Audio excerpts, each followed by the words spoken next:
This is Link to the Cast, your weekly dose of video games and nerd culture ephemera, available everywhere good podcasts are sold. I am this week's party host. I'm the platforming prodigy. I am Mark Robinson. It's a triple threat this week. First to my left, he is the side owner simp. He is Jack Lazell. Jack, how are you? Not bad, thanks, mate. I haven't heard the phrase triple threat for a while. I like it. I don't want to fight either of you, though. I feel like I'm not winning that. Who's pinning me? Garrett or Mark? Come on. With the original triple threat, we put the three fingers up. You're Bam Bam Bigelow, I'm Chris Candido, and Garrett's obviously Shane Douglas. That's how this should work, right? Does that mean that I have to shave my head and paint like flames on there? I would like to see you in a Bam Bam Bigelow cosplay. I think you could pull that off quite well. I don't think you say have to like that's a burden, by the way. Yeah. What, painting flames on my head? Yeah, who doesn't want to shave their head and paint flames on it? Also, tattooing on your head. Thank you very much. I can't commit to the tattoos to the head. I just wouldn't do it. Like it would have to really be like in general. No, anything above the neckline, I think I just couldn't do. Would you get a head tattoo, Mark? No, I was going to say that I think I'm the only one of the four of us that does have a tattoo, and. Is this where we find out Garrett's just got like a whole sleeve and we just never noticed before? In solidarity with Dom Mysterio, I've gotten a single teardrop tattoo. Of course. But no, I don't have any. Also, I don't think I would ever get tattoos. I don't think there's anything I like enough in the world to commit to permanently. Yeah, this is it. Here's the thing, right? My favourite band for a while was Brand New. And it turns out Jesse Lacey is an unmentionable scumbag, and I genuinely thought long and hard about getting some Brand New lyrics tattooed or like some sort of reference to Brand New, and I'm very glad I didn't. Like, it's like imagine being a Lost Prophets fan and having a Lost Prophets tattoo or something. You just never know. I mean, Garrett, I feel fairly confident Chris Sabin is never going to be outed as a scumbag. Like, there you go. There's I feel a fairly safe net you can land in. But you don't know that. What would be the Chris Sabin tattoo, though? It's just his face, just on your leg. On my, I thought you were saying face on my face. Just tattoo Chris Sabin's face over my own.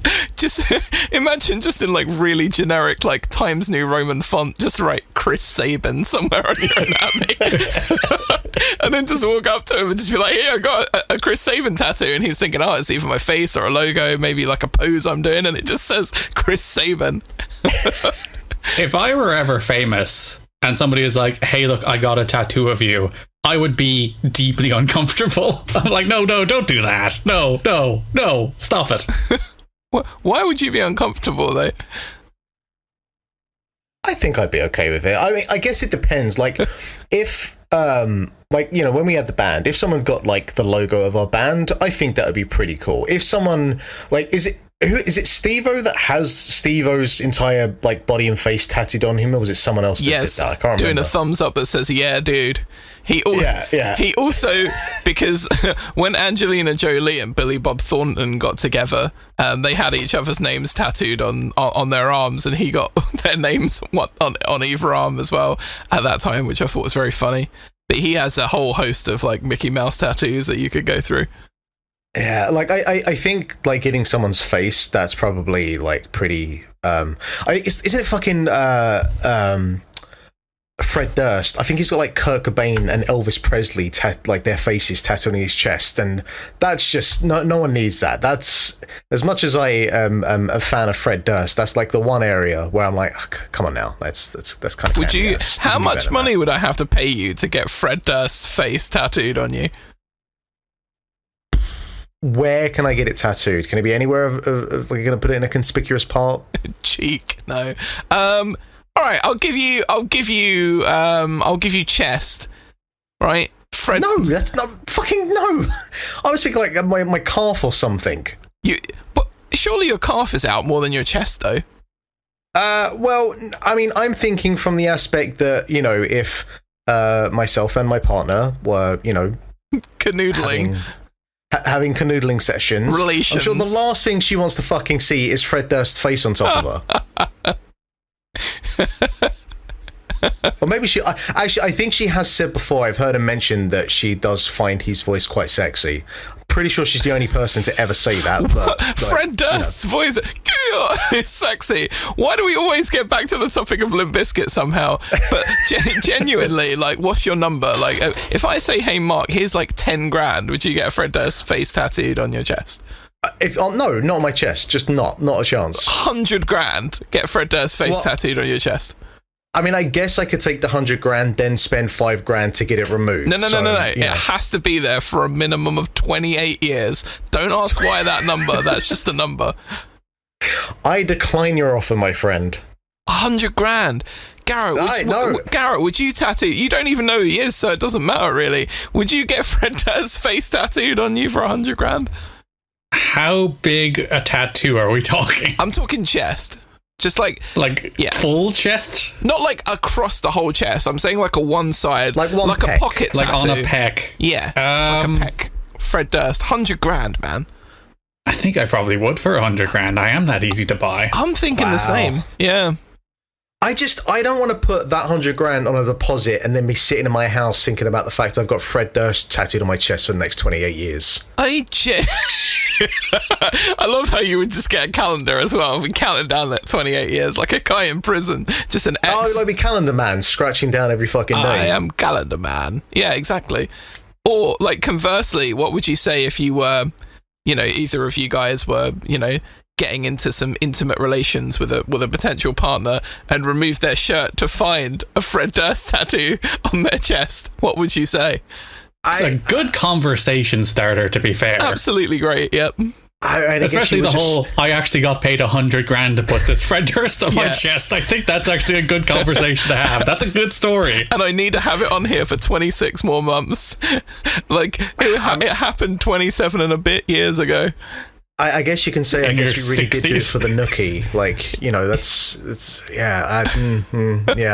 Anyway, what's worse, Fred Durst's head, though, or I did it for the nookie? Because I'm taking Fred Durst's head all day long over the phrase, I did it for the nookie. I am just going to finally actually introduce Garrett to this show. 8 minutes in. Garrett Kidney, how are you? Hello, hi, I'm here. I'm on the show. I'm doing fine to actually answer your question, because it left you hanging. It's like, you have no idea how I've been. I'm fine. I've done nothing this week. I came to that conclusion looking at, I have not watched a single episode of a TV show, haven't watched a movie. I played a little Final Fantasy, we'll talk about that later. But I've done nothing this week. What a terrible week I've had. Hey now. So never mind the I'm doing pretty well. Actually, Mark, you know what? It's going very badly. Well, doing nothing doesn't have to constitute as a bad thing. Sometimes a week off and doing nothing is exactly what someone needs. That's true. But was it like a conscious choice to do nothing, or you just couldn't be fucked to get out of bed? No, it's just like there's nothing I'm watching right now. It's in that kind of period where there's just nothing you're watching, so you just watch nothing. Surprised you weren't straight on to watch Secret Invasion, Garrett. I thought about watching the first episode earlier today just to talk about it here, but I was like, fuck it, I'll watch it over the weekend. Yeah, I kind of I was like banking on you cutting a promo on Secret Invasion, to be honest. I immediately saw the discourse about the AI credits and immediately went, I don't even know if I can be fucked from the get-go with this thing. Yeah, that is, I mean, who watches, by the way, on streaming the credits of any show? The only show I will watch is Peacemaker, because that song rules, and there is literally no other reason. Can you think of any of those Marvel TV shows that has a memorable theme tune? I mean, no. the WandaVision is creative with its intro, I guess. But also, as a matter of principle, I will never click that skip intro button. Really? Ever in my life. I skip it every time. Could not tell you what any of the songs that intro shows sound like. Nah, there's I mean, skipping past the Marvel stuff, if we blitz through something like Parks and Rec, I will listen to that Parks and Rec theme every single time. That gets me amped up for the start of that episode. Because one of my big bemoaning points is the death of the theme song. That increasingly over the last 10-15 years we've switched more and more to either having nothing or having a title card. And honestly, I think that's the Lost syndrome for me. I think that's what that is. everyone wants their stylish title card, and I'm like, no, give me a good theme song. Your show has a good theme song, I will like your show at least 35% more.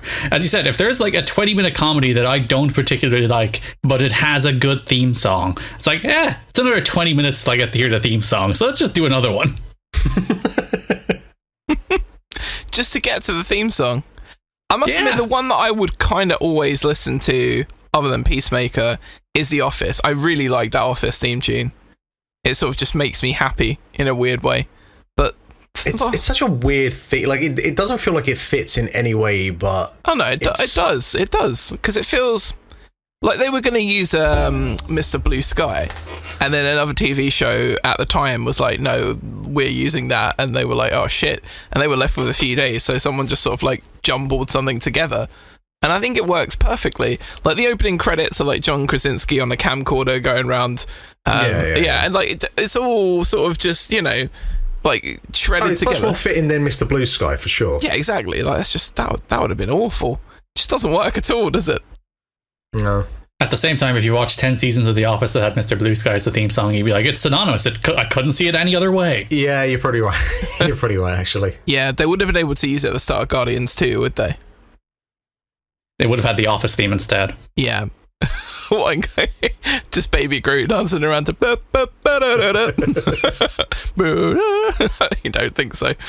Oh dear. Well, let's wing over to what we have been watching. And I mentioned this briefly last week, and I just need to spend another 5 minutes to bury the fourth Pirates of the Caribbean film, because I had never seen it before. And I mentioned last week that we'd watched the first one a while ago. We got about halfway through Dead Man's Chest and then fell asleep or whatever, and then never got back round to finishing it.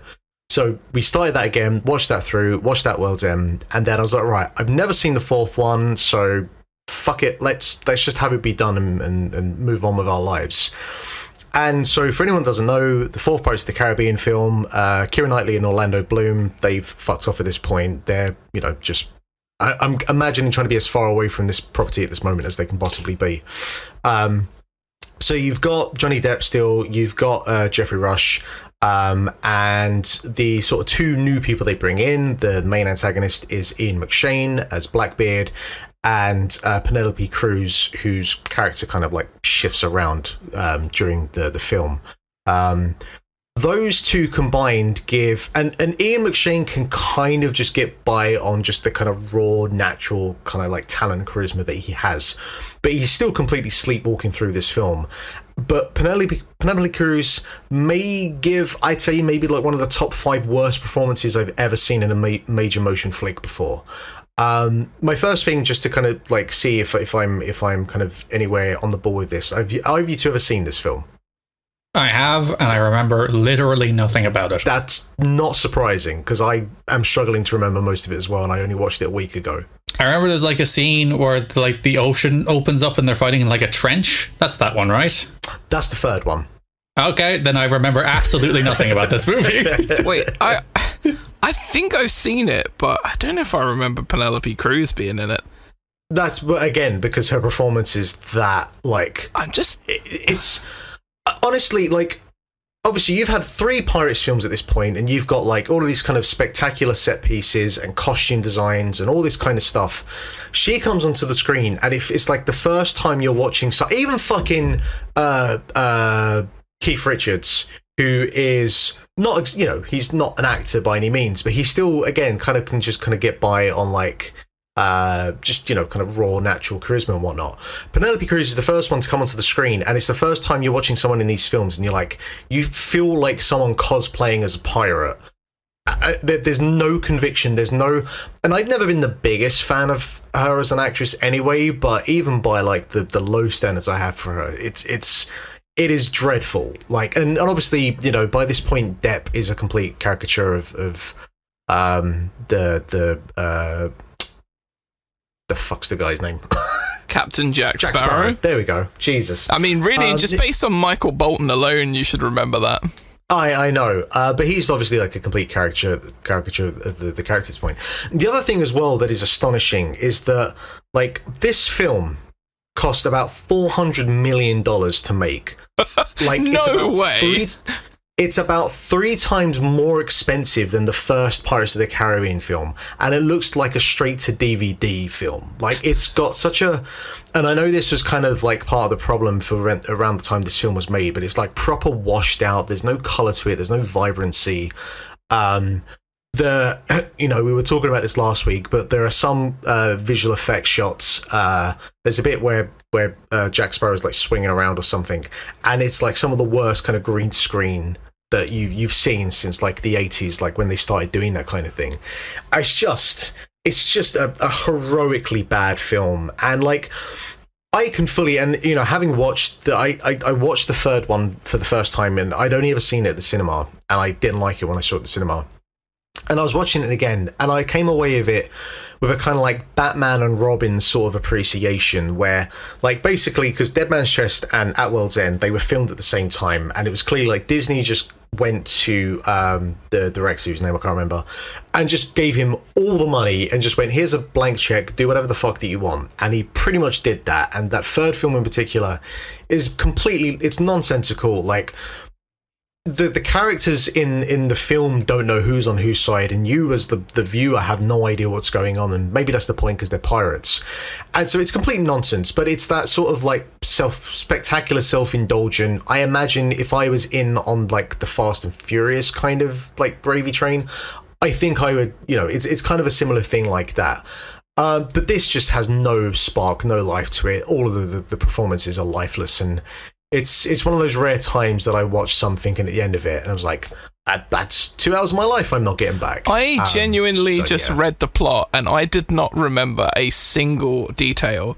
I watched this movie about a decade ago. I can't remember one thing that happened in this movie. I know I've seen it. It must be bad.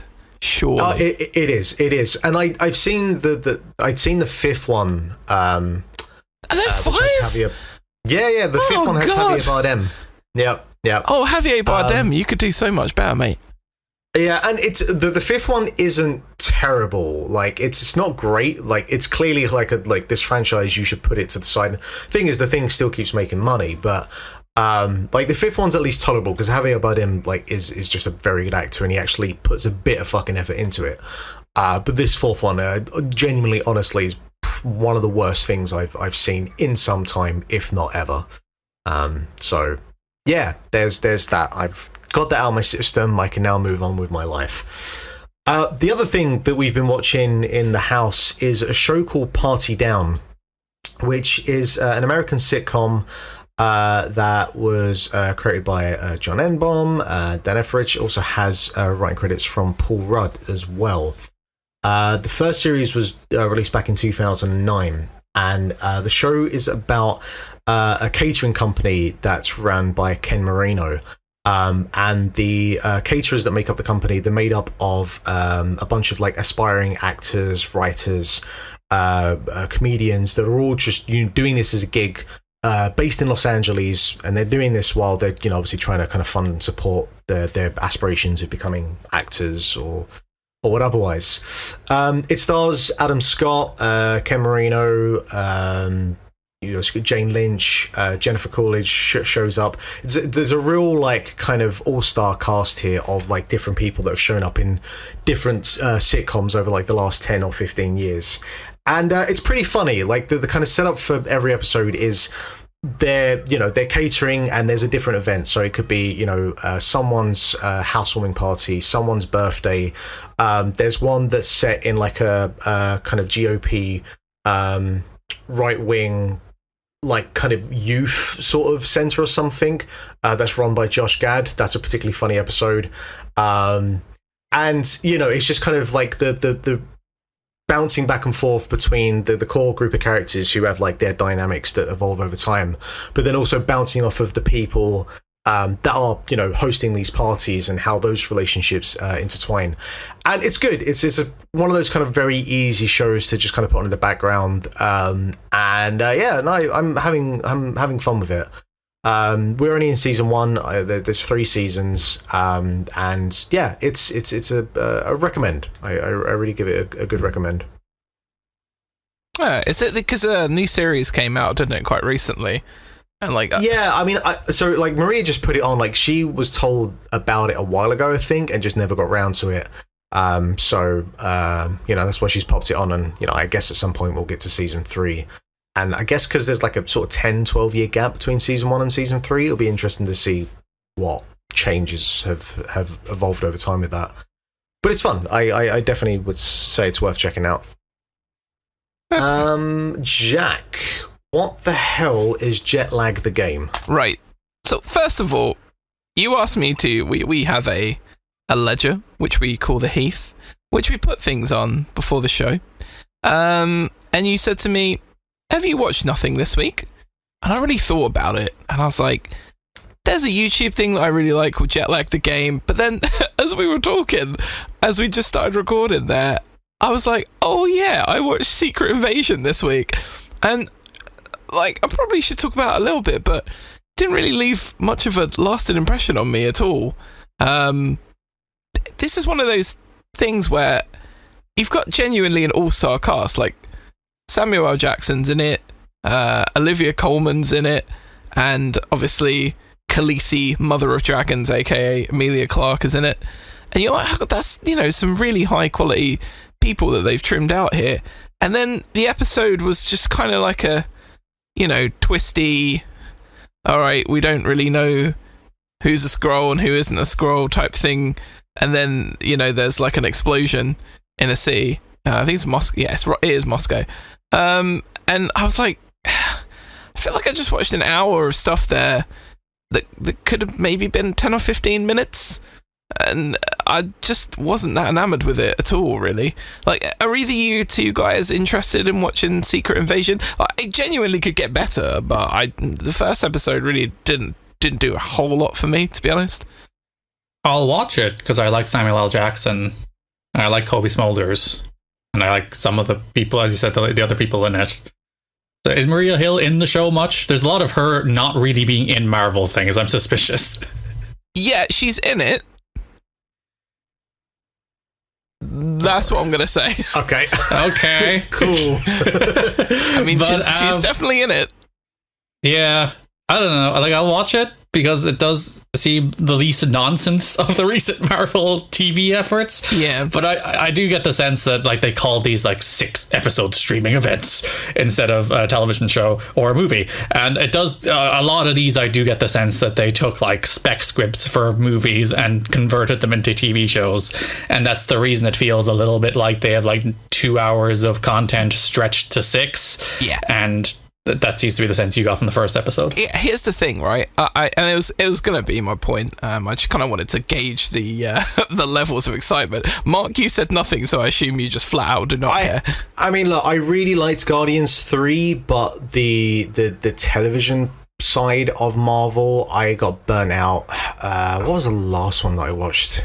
It's been a while, at least. That's like at least the one. This is the first TV show in a while. Yeah, I know. I'm trying to think, though. It might have been Loki or whatever came after that, but then I don't think I even finished it. It might have even been Hawkeye, actually, which I did actually quite like. I thought that was one of the stronger of that kind of first bombardment of shows.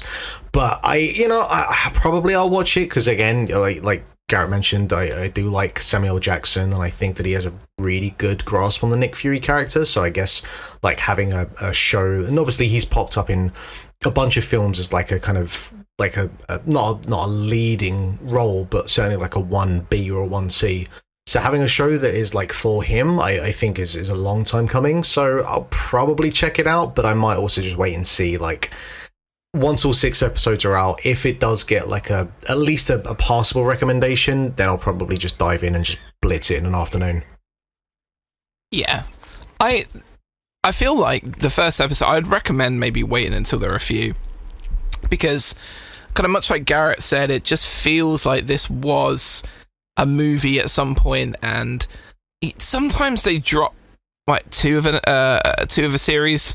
Like you can watch the first 2 episodes or 3 or something, and there's obviously going to only be 6, but I really do feel like this would have benefited. It feels like it's probably going to be one of those shows where they just drop all 6 episodes all at once, rather than having you come back every week to watch the next step. I just, yeah, it ends on a bit of a cliffhanger, and a bit of confusion, but it really did not feel like it should be an hour's worth of content. But hey, what do I know? And yes, Garrett, it does start off with a Kevin Feige production, so you'll be happy to note that.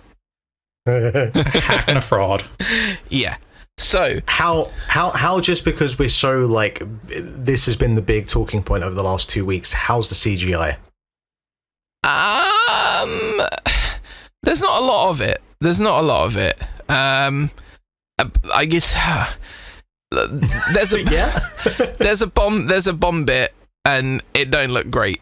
Without giving you too much info on that, if you guys are gonna watch it, or I don't want to spoil it too much, but it don't look great.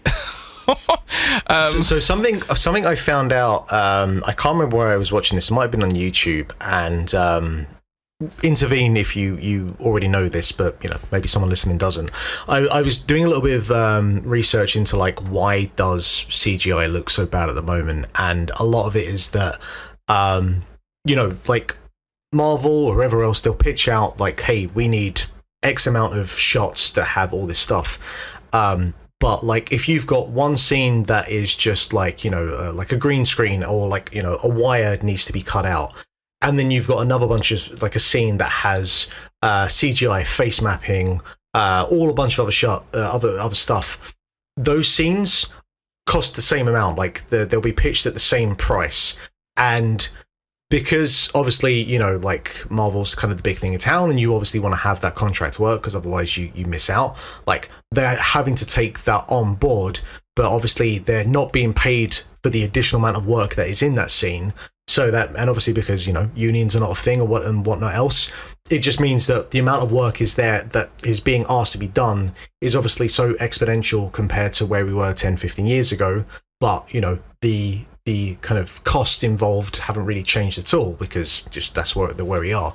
So yes, it shouldn't be as a surprise that the issue with CGI at the moment is there's far too many requests, there's far too much of it that needs to be done. And the people that are having to create this work are not being paid correctly, and it seems like that the studios don't really give a shit. So I guess it's going to be carrying on for a while, unfortunately.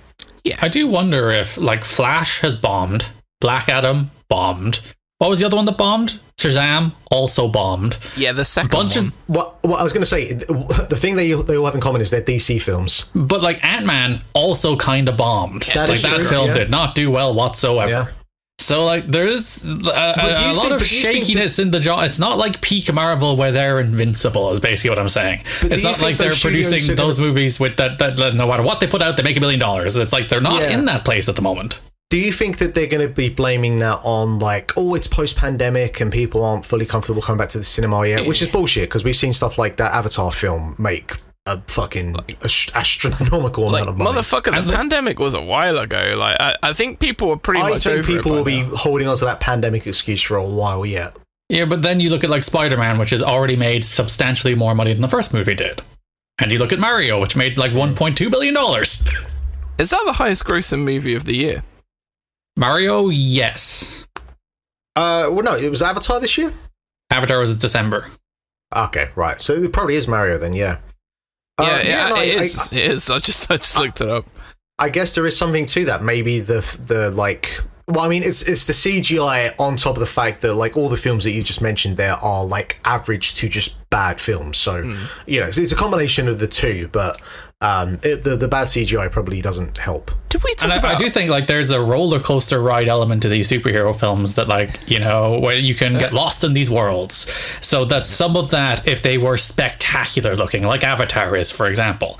Like if these movies were just thrills to look at in the same way Spider-Man is, people might be more willing to forgive the fact that they are like as deep as like an empty pool, and people might get over that. It's like, there's no substance there, but there's a lot of splash and a lot of sizzle, but there's no sizzle or steak now. It's just horrible.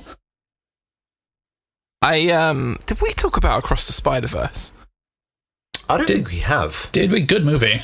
That was a really good movie, and that thing looks incredible. Yeah, mate, that was very good. That's a high recommend. I'm just looking. I want to get to it, but I'm still trying to get over how good the last Puss in Boots film is. Yeah, I don't think that film is also awesome.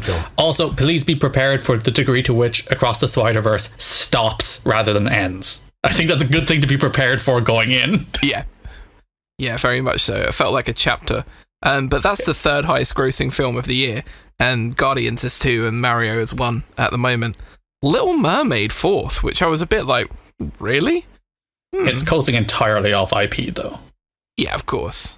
I wonder how those Disney live action films have done in general, because some of them, like Beauty and the Beast, Lion King, and Aladdin, all made over $1 billion, and this one isn't going to make. Again, that kind of goes back to it's the what you said, third or the fourth highest grossing movie this year, but it's also doing substantially worse than these equivalent movies were doing 2-3 years ago. Yeah, I mean, I wonder if some of that is the fatigue of the fact that, like, most of those live-action Disney films haven't been that great.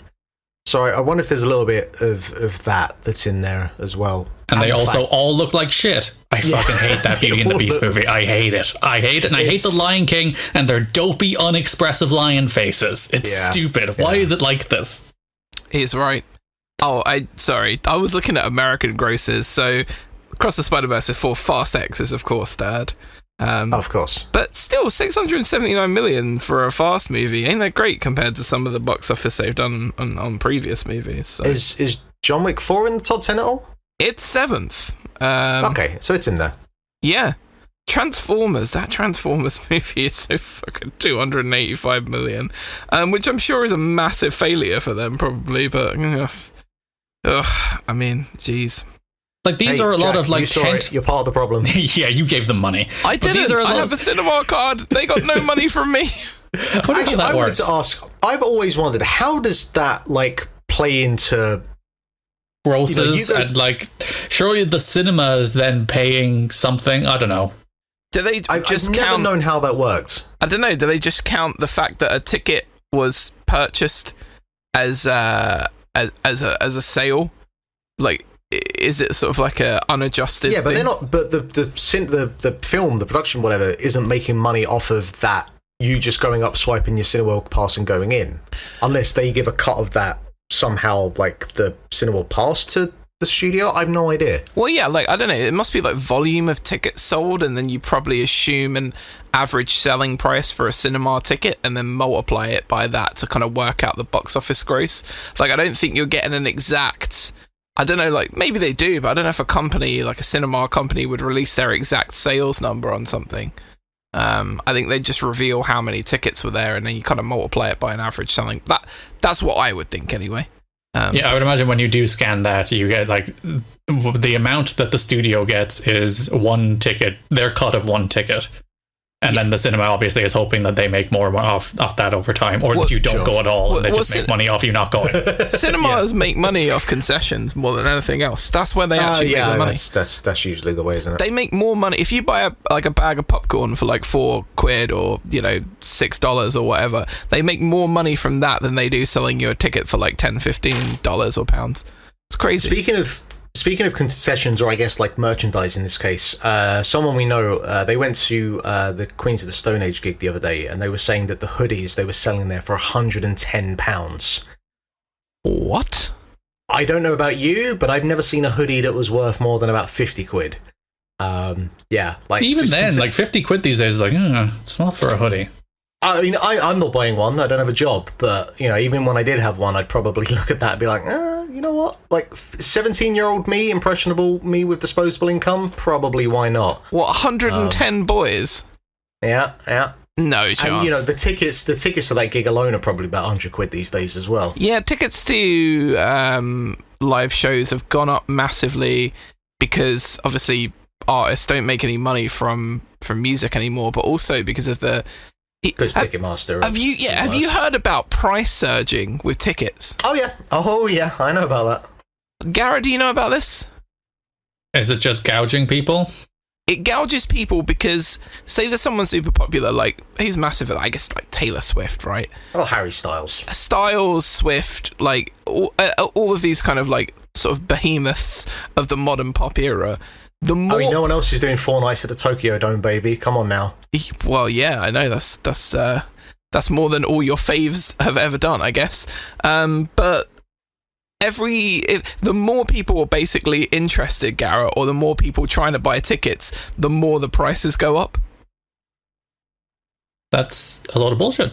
That's basically just doing the second-hand scalping job, but like at the face value. In real time, yeah. Yeah, which is fucking criminal. It is just disgraceful, and the majority of that money isn't probably going to go to the artist anyway. It's going to Ticketmaster. Like, they're taking their filthy, disgusting cut from it. Also see, Jack, we had over here yesterday, I think, there's an account that like posts up about houses or renting done at like astronomical fees, and there's someone that's renting out their like apartment for 2 nights while Taylor Swift is here, and they're charging 18 grand for that time.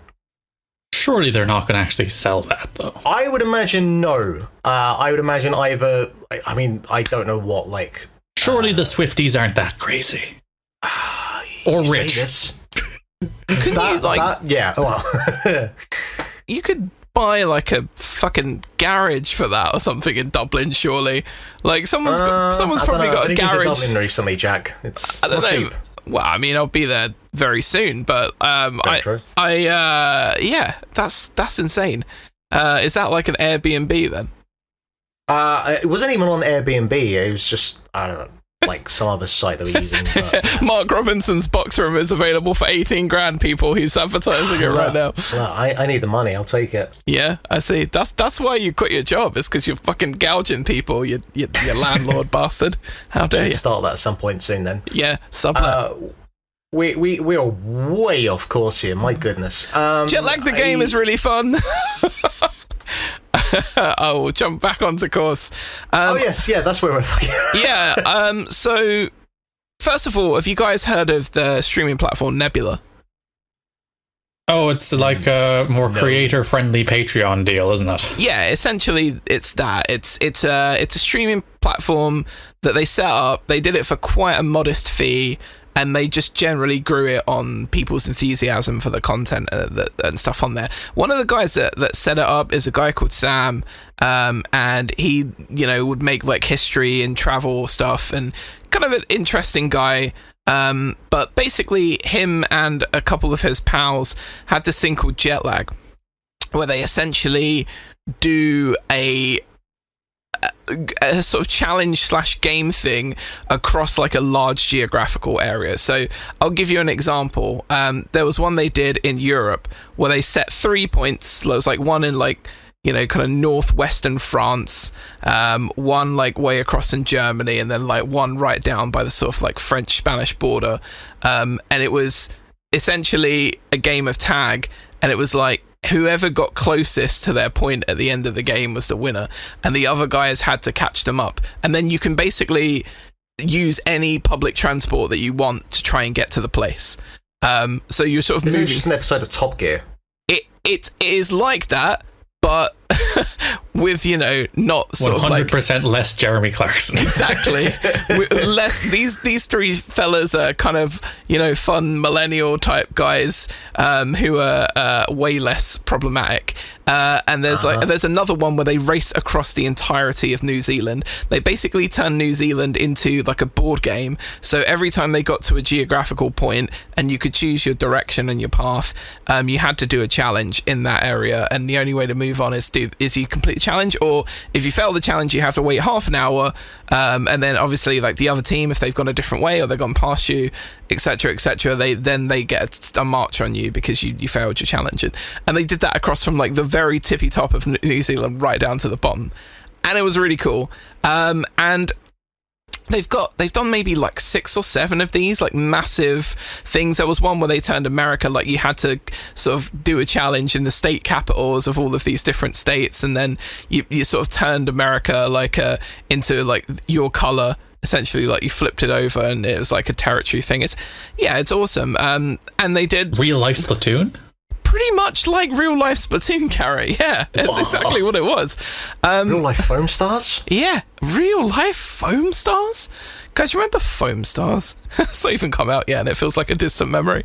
I think I am a big fan of these guys. So essentially, like, I just started watching it randomly one night, before I went to sleep on a day where I had to go into work into the office the next day, and ended up watching like 3 hours of it and being like really fucking tired at work the next day. Yeah, that's how it goes. I did not know that they'd done a new series. I hadn't heard anything about it yet, but the current thing that they're doing is they are playing Capture the Flag in Japan. So they're essentially using Tokyo as a central starting point, and their goal is to get something out of like these predefined vending machines that they've looked up on Google Maps and like equidistant away from each other, and like you have to basically bring the flag back into the central Tokyo area, and they start off like doing kind of localized like outskirts of Tokyo. And then they get a bit further afield, and it's like a 4 or 5 hour train journey away, and like their last round is going to be 3 flags in either half of Tokyo. In either half of Japan, like the whole rest of the nation of Japan. So they go from like using local metro to using bullet trains to probably flying in the next episode to try and capture these flags back. And it's just really, really fun. Like really, really interesting concept. It has a little bit of that Top Gear challenge element that you mentioned, Mark, but because of the success of Nebula and the good business choices that have been made, and there's a particular favorite of Dave, who's on this episode, of Patrick H. Willems. He's heavily tied up in Nebula as well. It's allowed them to be able to do these like really, really cool, probably extremely time consuming and probably expensive to make things, and they are just great spectacles. And they put the episodes on Nebula, but you can watch it a week early, but then they just release it for free on YouTube. And it's some of the best produced travel challenge based content that I think I've ever seen. And it's just a bunch of like guys in their early 20s on YouTube doing this. It's really cool. I thoroughly recommend it. It is insanely Moorish and insanely addictive, so I do warn you, if you watch an episode of it, you're gonna want to see how it pans out. It's done really well. They come up with like really good natural breaks in the missions as well, and just the editing and stuff of making it seem cool. And like it's moving fast paced, even in those probably large periods where they're just traveling and moving around and doing this, that, and the other thing. Yeah, just a massive thumbs up for Jetlag. And if anyone else is listening, enjoys it, just give me a shout out, because it fucking rules. No one else I know watches it, so I've got no one to talk to about it. So I'm going to try and get you guys interested in it as well. It sounds like you're back. Does the show kind of shine? Obviously, you're taking place in different countries and whatnot, or different cities. Did they try to shine a spotlight on like the area and the types of transport, whatever, or is it really more just focused on the people involved and the characters and their personalities? It's more to do with the challenge than their personalities. There is a little bit of their personalities in it, obviously, because you can't do something and not have like a little bit of personality in there, but it's just the mechanics and the nature and the strategy of it, and it is really fun to kind of see like the different areas that they end up in and the different scenarios they get themselves into, because some of the challenges are super location centric, Mark, so they'll like have to do a thing by a landmark or do something that is local to that area, whether it's eating like a local food, drinking a local drink, going to a very specific tourist attraction for something. Like the one with American States, they had to do the Grand Canyon tour, where you fly through the Grand Canyon. But to do that, they had to I think they had to drink milk while they were doing it or something. So they took like a little canister of milk and drank it, something along those lines. It's But like, so it's not like that though. Are you getting like I guess the best way to say it, could you watch this bit part like a sort of travel documentary as well? Like, are you seeing a lot of the Grand Canyon? Are they talking about the Grand Canyon at all? It's not anything? Yeah, it's not that. It's not that. Okay. It's the game. The personalities come into it. It's a little personality. It's a little travel documentary, but it is mostly centered around the game and the tactics of the game and how they do it. And it's just super interesting to see, like, I don't know, it's the sort of thing where if I was a kid and I was watching this, it would be my favourite thing on planet Earth. But even as a 35-year-old man, it makes me happy to watch it. So yeah, it's a recommend from me. I think you'd enjoy it. Yeah, I might check out an episode. It's on YouTube, you said, right? Yeah, Jetlag the game. Okay. There's like 6 seasons of it. They're all pretty good. the first one or two, maybe they don't have the formula down as much, but the first one I watched was like the European one, where they're trying to move across the different points and end up in the different zones. And yeah, hard recommend for that one. All right then. Let us jump over to what we've been playing, and both you boys have Final Fantasy 16, I can see here. My copy is on the way. I should probably have it by Monday. The reviews are out. I've seen some very kind of mixed reviews on it, some very positive reviews. Some people kind of... I enjoyed Patrick Klepek today saying this game basically is gaslighting as an RPG when it really isn't. It's just an action game. Where are you boys out on it? Yeah, it's like the reviews, like the scores are overwhelmingly positive. It has like 90 on Metacritic. And I don't get it. I just don't get it. I have very similar feelings to how I felt when I played Horizon, where it's like, I am feeling nothing playing this game. Like, I'm not like, oh my god, this is the worst thing I've ever played. But very rarely I'm like, oh, that's cool, or that's interesting, or that was fun. It's just one of those games that I am absorbing and not really feeling anything. And I don't know. I don't want a Final Fantasy to feel like that. I'm interested. I was going to say, the first thing, Garrett, is, does it feel like a Final Fantasy game? Well, we talked about this a few times. It's like, that. What does that mean now? Yeah. And the answer is like... I guess because I haven't really had any experience in the modern games, it's hard for me to quantify what that even would be. So yeah, like there's Moogles and there's Chocobos and there's Sids and there's a Spoony Bard reference to throw back to Final Fantasy 4, but it's just I know that, even I know that reference now. I'm one of the crew. Yeah, but I just play it and I'm just like, I don't know, it is relentlessly linear in a way that I don't think any game I've played recently has been. Like this. How far are you in before? Because that was going to be my take as well. Is like, I played the demo and I've barely touched the main game, but I was like, even in the demo, I was like, I'm sure this is going to open up, right? Like, how far are you in? I'm like I played like another 2 hours past where the demo ends. Right. So, and like, it's so linear. Like, I've never played a game that has more just narrow corridors. And there's some areas that are slightly more expansive, but you go walking in the other directions and there's literally fucking nothing there. I'm like... Correct me if I'm wrong. Wasn't like the issue with Final Fantasy 15 like the inverse of that, where it was very open world, then got very linear at the end? So yeah, and like 7 Remake is very linear too. Like, that's very narrow corridors. You are on the straight line and you cannot deviate. So it seems to be like up Square's design alley these days to make games that are just stunning. And I'm not like innately against something that's super linear if like the road they're taking you down is interesting, but it's not. It's just like you walk down a corridor into a combat encounter, you get a cutscene, the combat it's fine. There's people like, oh, the combat's the best part of this game, and I'm like, no, it's fine. It's a little stiff. I don't really like enjoy it, but I'm not like, oh my god, I hate it. Again, it's the thing where it just washes over me. I don't know. I really don't get it. And you know what my biggest hot take about this game is? It's ugly. This game is ugly.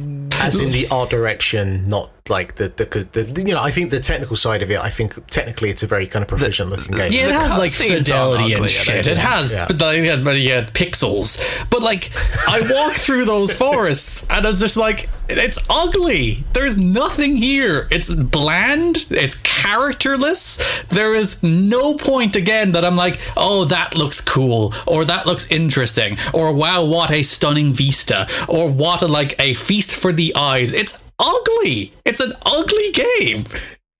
That's one thing that you normally cannot say about Final Fantasy. They are always pretty visually spectacular for the most part.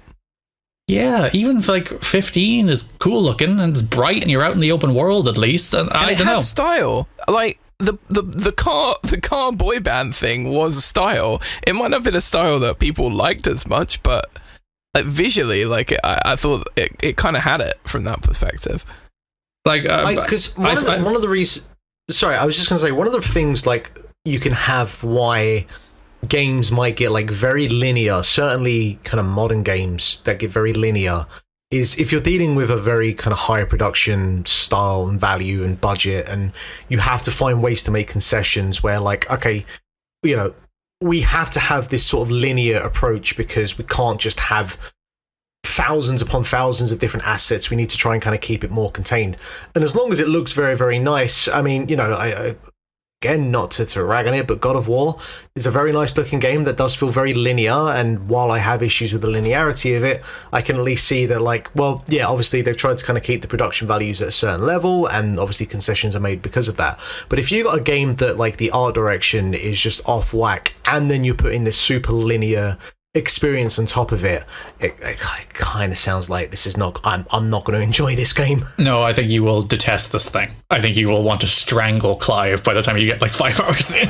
I was quite liking Clive at the end of the demo. I was on his side. There is some character, like Clive he's a dour git, but he should be, based on the way this game plays out. He should be a dour git. I was going to say, he had a rough go of it in those first 2-3 hours. And they jump cut 13 years and he's been a slave the whole time. So he has a good reason to be dour, but he's pretty dour. And they introduced Sid as like the first main character you come across, and Sid's alright. I'm into Sid. But God, this game is, I think it's one of the biggest divides between me and like critical reception. And I do see like a few people in the days after like release been like, this thing's not so hot. So I think it might be one of those that reviewed really well but gets kind of picked apart as time goes on.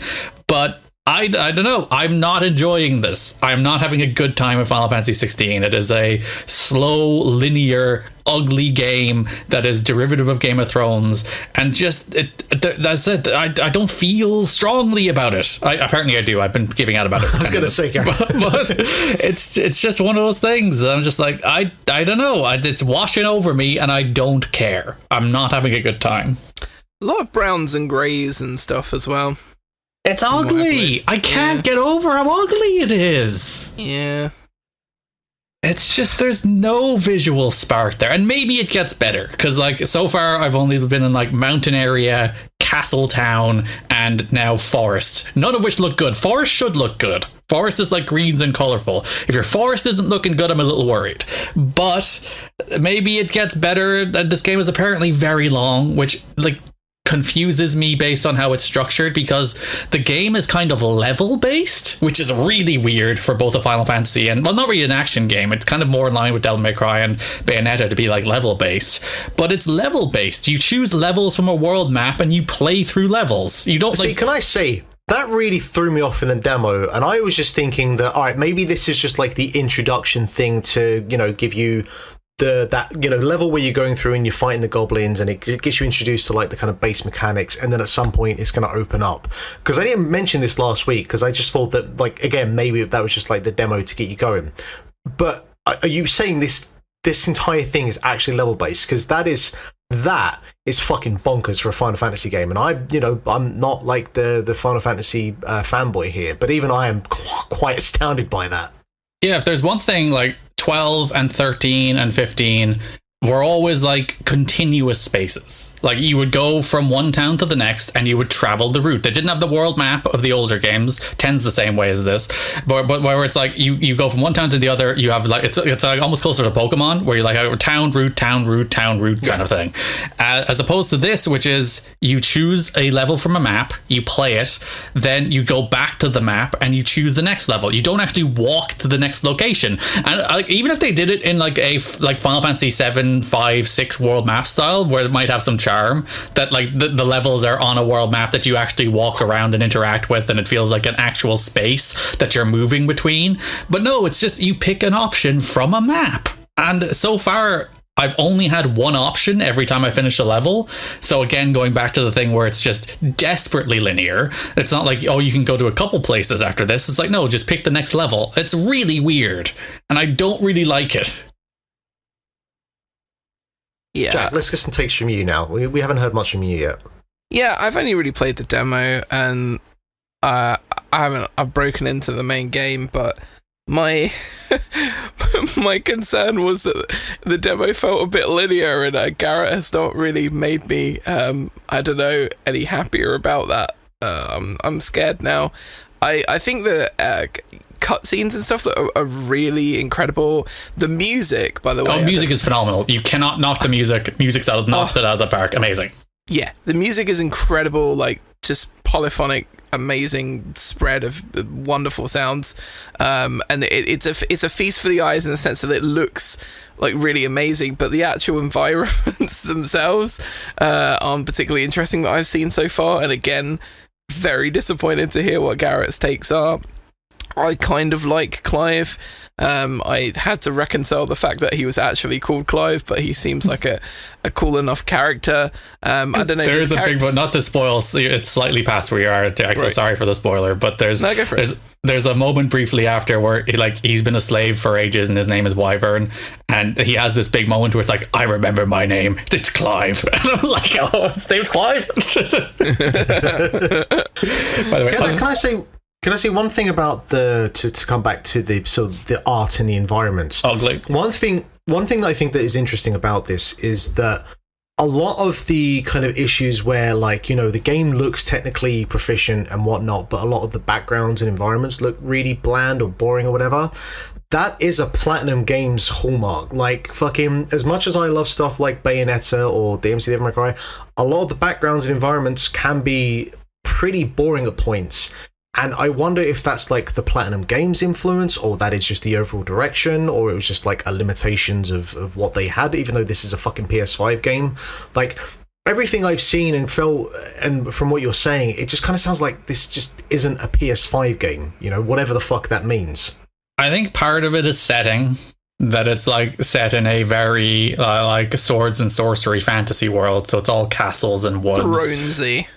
Yeah, well, it's Thronesy, and it has like the color palette of Thrones, and it has like the set design of Thrones. But even Thrones is a gorgeous show, so you can't be like, it's like Game of Thrones, the famously ugly thing. It's like, no, that show looks amazing.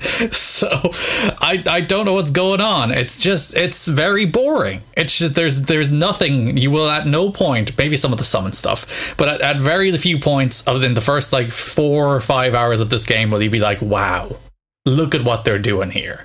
And that's crazy, because I think this game has probably like one of the largest production budgets of any game this year. Do you like crazy the voice acting as well? That's another thing I've got down on my notes here. I think the voice acting is probably some of the best voice acting in Final Fantasy that I've seen so far, because it can be a mite cheesy at times in Final Fantasy. That's one of the few things that I've just had to sort of let go and wash over me. But I was really impressed with it. It didn't feel that way. In the demo anyway. Well, how is it as it kind of goes on? Yeah, like it's pretty good. Yeah, you won't bump on it. You won't be like, oh, terrible voice acting. It's pretty natural. A lot of people, as I said, they are doing like all the performances. You can almost like pick you're doing this character from Game of Thrones, but like again, at least that's a good bit to draw on from Game of Thrones. That show had good acting. Remember when it was good? No. Yeah. Cool. Okay. Right. Do you know what I feel like what they should do for the next Final Fantasy is they should Mega Man it and do a demake. Mega Manasy. And go back to, well, no, don't tempt me with a good time. Just you know, do a demake, do like a 16-bit era, or even do the fucking, you know, 2.5 Octopath Traveler thing, and do one in that style. I might go back and I only got like one chapter into Octopath Traveler. I might go back and finish that if this game sucks. I hope it doesn't suck. Yeah, it doesn't suck, right, Garrett? I'm not having a good time. I finished the demo. I was like, oh, concerns, and then I played another 2 hours of it. And I'm like, oh no, you were like deep concerns. It's like all of the things I had problems with the demo don't get better, and it's like as mentioned, it's not an RPG. It's just not. It's a Devil May Cry. It's a character action game, and that's fine. But they're kind of like dressing it up as an RPG. I don't know. I don't get it. I don't like the thing I really don't get is people being like the combat's great, and I'm like, no, it's not. Like killing normal enemies is boring. Like if the combat was cool and you were killing things in really spectacular fashion, I'd be like, hell yeah, I don't mind killing normal enemies. But no, it's like boring, and the enemies look boring, and all of it's boring. It's just a boring game. I think that's the thing that's going to be the real deal breaker for me, because like that, and the fact that I was seeing that this game's about 40 hours long, and so like Ragnarok was 30 hours long, and I had to push myself over the line to finish that thing. And at least it had the fact that while I thought the combat did get a bit redundant and wasn't as engaging as it was like the first time around, the first one, it was at least enough to kind of carry over the line, because it is an action hack and slash style game. even going by what I saw in the demo, I'm kind of thinking if it ends up being like that for 40 hours, I might get about 10 hours into this thing and bin it. But I guess we'll see in the following weeks how I do with that. Mark, are you going to actually throw your copy in the bin? Maybe. Yeah, I think this little game will tick all of the Mark Robinson hate boxes. But I was fairly high on the demo, but well, anyway, we'll see. I love it if Garrett hates this Final Fantasy and it's like Mark's game of the year and he's actively arguing for it at the end of the year. I can't see that happening. I already know what like my top 3 are at the moment, and what is your top 3? I don't see Final Fantasy 16 getting in there. Because you have a bit more of an esoteric taste than me, I would say. What are your top 3 at the moment? In no particular order, you've got Tears of the Kingdom, Hi-Fi Rush, and Humanity. Yeah, that's a good choice. 2 of your top 3 are the same as mine, so... There we go. Yeah. Jedi Survivor is number 2 for me at the moment. You should play Humanity. It's real good. Yeah. I got 2 things to talk about. I won't harp on too much about Tears of the Kingdom, but I am... Game rules. I'm on the bit with the 5th sage where you're putting their body together down in the depths. Was it the Forge Construct, I think it's called, or the Construct Factory? I stumbled across that just in my sort of 50 hours down in the depths, and I was in like one of the right foot bridge or whatever the fuck it's called. Were you like me when you were like, why the fuck is this called Left Foot Fat Forge or something? I was like, this makes no sense whatsoever to me. That is really strange. That was in fact my first question, and then the second thing is like, why have I been here for half an hour and not been able to accomplish anything? Why can't I get up this fucking route? Why is nothing happening here? And I got to the point that I just Googled it and I was like, yeah, you don't want to be here yet. So I was like, all right, great. Thanks, game. Thanks for telling me that. But that whole thing going up to what the hell is it? Thunder Islands or whatever it is. Very much like the wind and water temples. Like the journey up is really, really interesting. And that, they've been some of like my favorite moments in the game for sure. So yeah. The Thunderhead Isles. Thunderhead Isles, that's it. And yet you were right, the Lightning Temple rocks. I thought that was so great. Good. It's what I like about it is it has like a real claustrophobic vibe to it, which is ironic considering off air I said that I do suffer from claustrophobia. But in a video game space, that's fine. You can turn off a video game, you can't turn real life off. That is true. But it kind of like harkened back to the Arbiter's Grounds from Twilight Princess.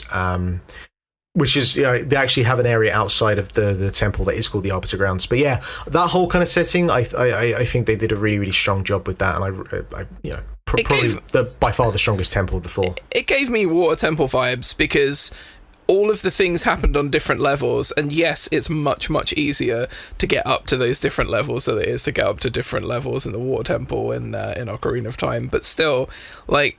having to go like down at one point and then having to go up to the highest point and like set up the mirrors to reflect the light and do all of that kind of stuff. I got big N64 Zelda vibes from that temple. I don't know if you would agree with that. Yeah, I'd be fully in agreement with that. Yeah. So that's that. The one other thing. Now, I actually haven't played this for a little while. I blitzed through a couple of hours of this a while ago, and then just never got round to actually talking about it on the show. I don't know if you boys remember, I think it was E3 last year, or not E3 obviously, but I think it was in the Summer Games Fest launched last year.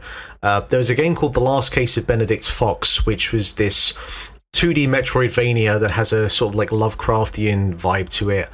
Very atmospheric, very striking in terms of the way it looked. That was one of those, like, you get a couple with every of these sort of like direct reels of like 10 games where like one will just stand out because it has like a distinctive look to it, which is the thing that you kind of get sold on, and this was that.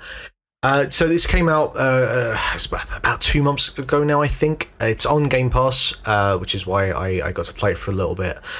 And you've never... Well, there are other examples, but it's been a while since I've played something where the first sort of half an hour or so, you're kind of sitting there thinking, I think we're onto something good here. This is... Even if it doesn't kind of like hit the landing the whole way through, I think there's a really solid idea and execution, and we're going to be on for a good time. and I really, really like Metroidvanias. They're one of my preferred genres, so like we should be on for a good time here. And the first time that you have to like get into combat with something, you realize that, oh, here's a problem. It's not quite to the same degree as like the first time you try to move in Skatebird, but it is kind of a, if the combat is like this in the first encounter, the entire game is going to suffer as a fall, because it just feels, it's so unintuitive. It feels like the game is trying to play against you. And like, there's a real fine line with something like an Elden Ring or the FromSoft games, where there's that like deliberate sort of movement and the way that the combat works in that, where when you start playing it, you might think that this game is actively trying to just like be against me, and then over time you kind of figure out the systems and the movement and what you're meant to do. This isn't that. This just really feels like the game is just against you, and wasn't. I don't know whether it was just that part of it was bypassed, or it was just the intended design and what the developers wanted to do and what I think they should have done are way off base.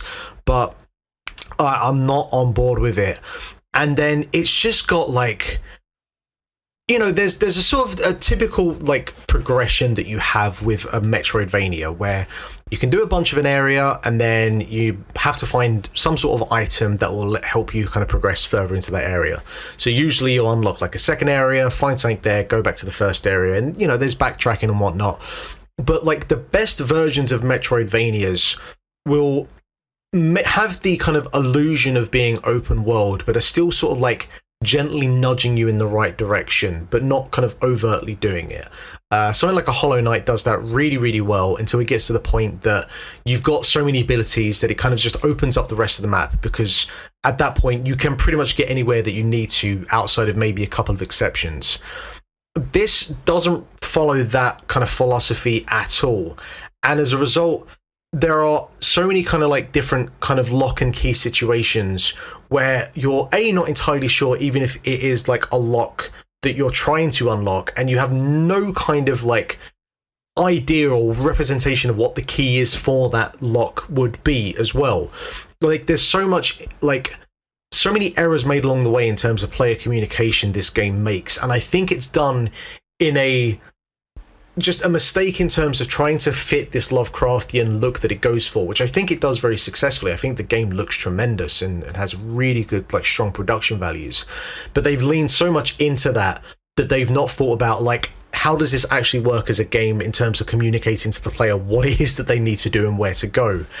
And so as a result, like, I did kind of put in, I'd say, about 3 or 4 hours, but I honestly spent about 2 of those hours just wandering around thinking, where the fuck is it that I'm meant to go? And it was quite early that it came out, so there weren't any walkthroughs to have a look and see, like, where it is that it's meant to go.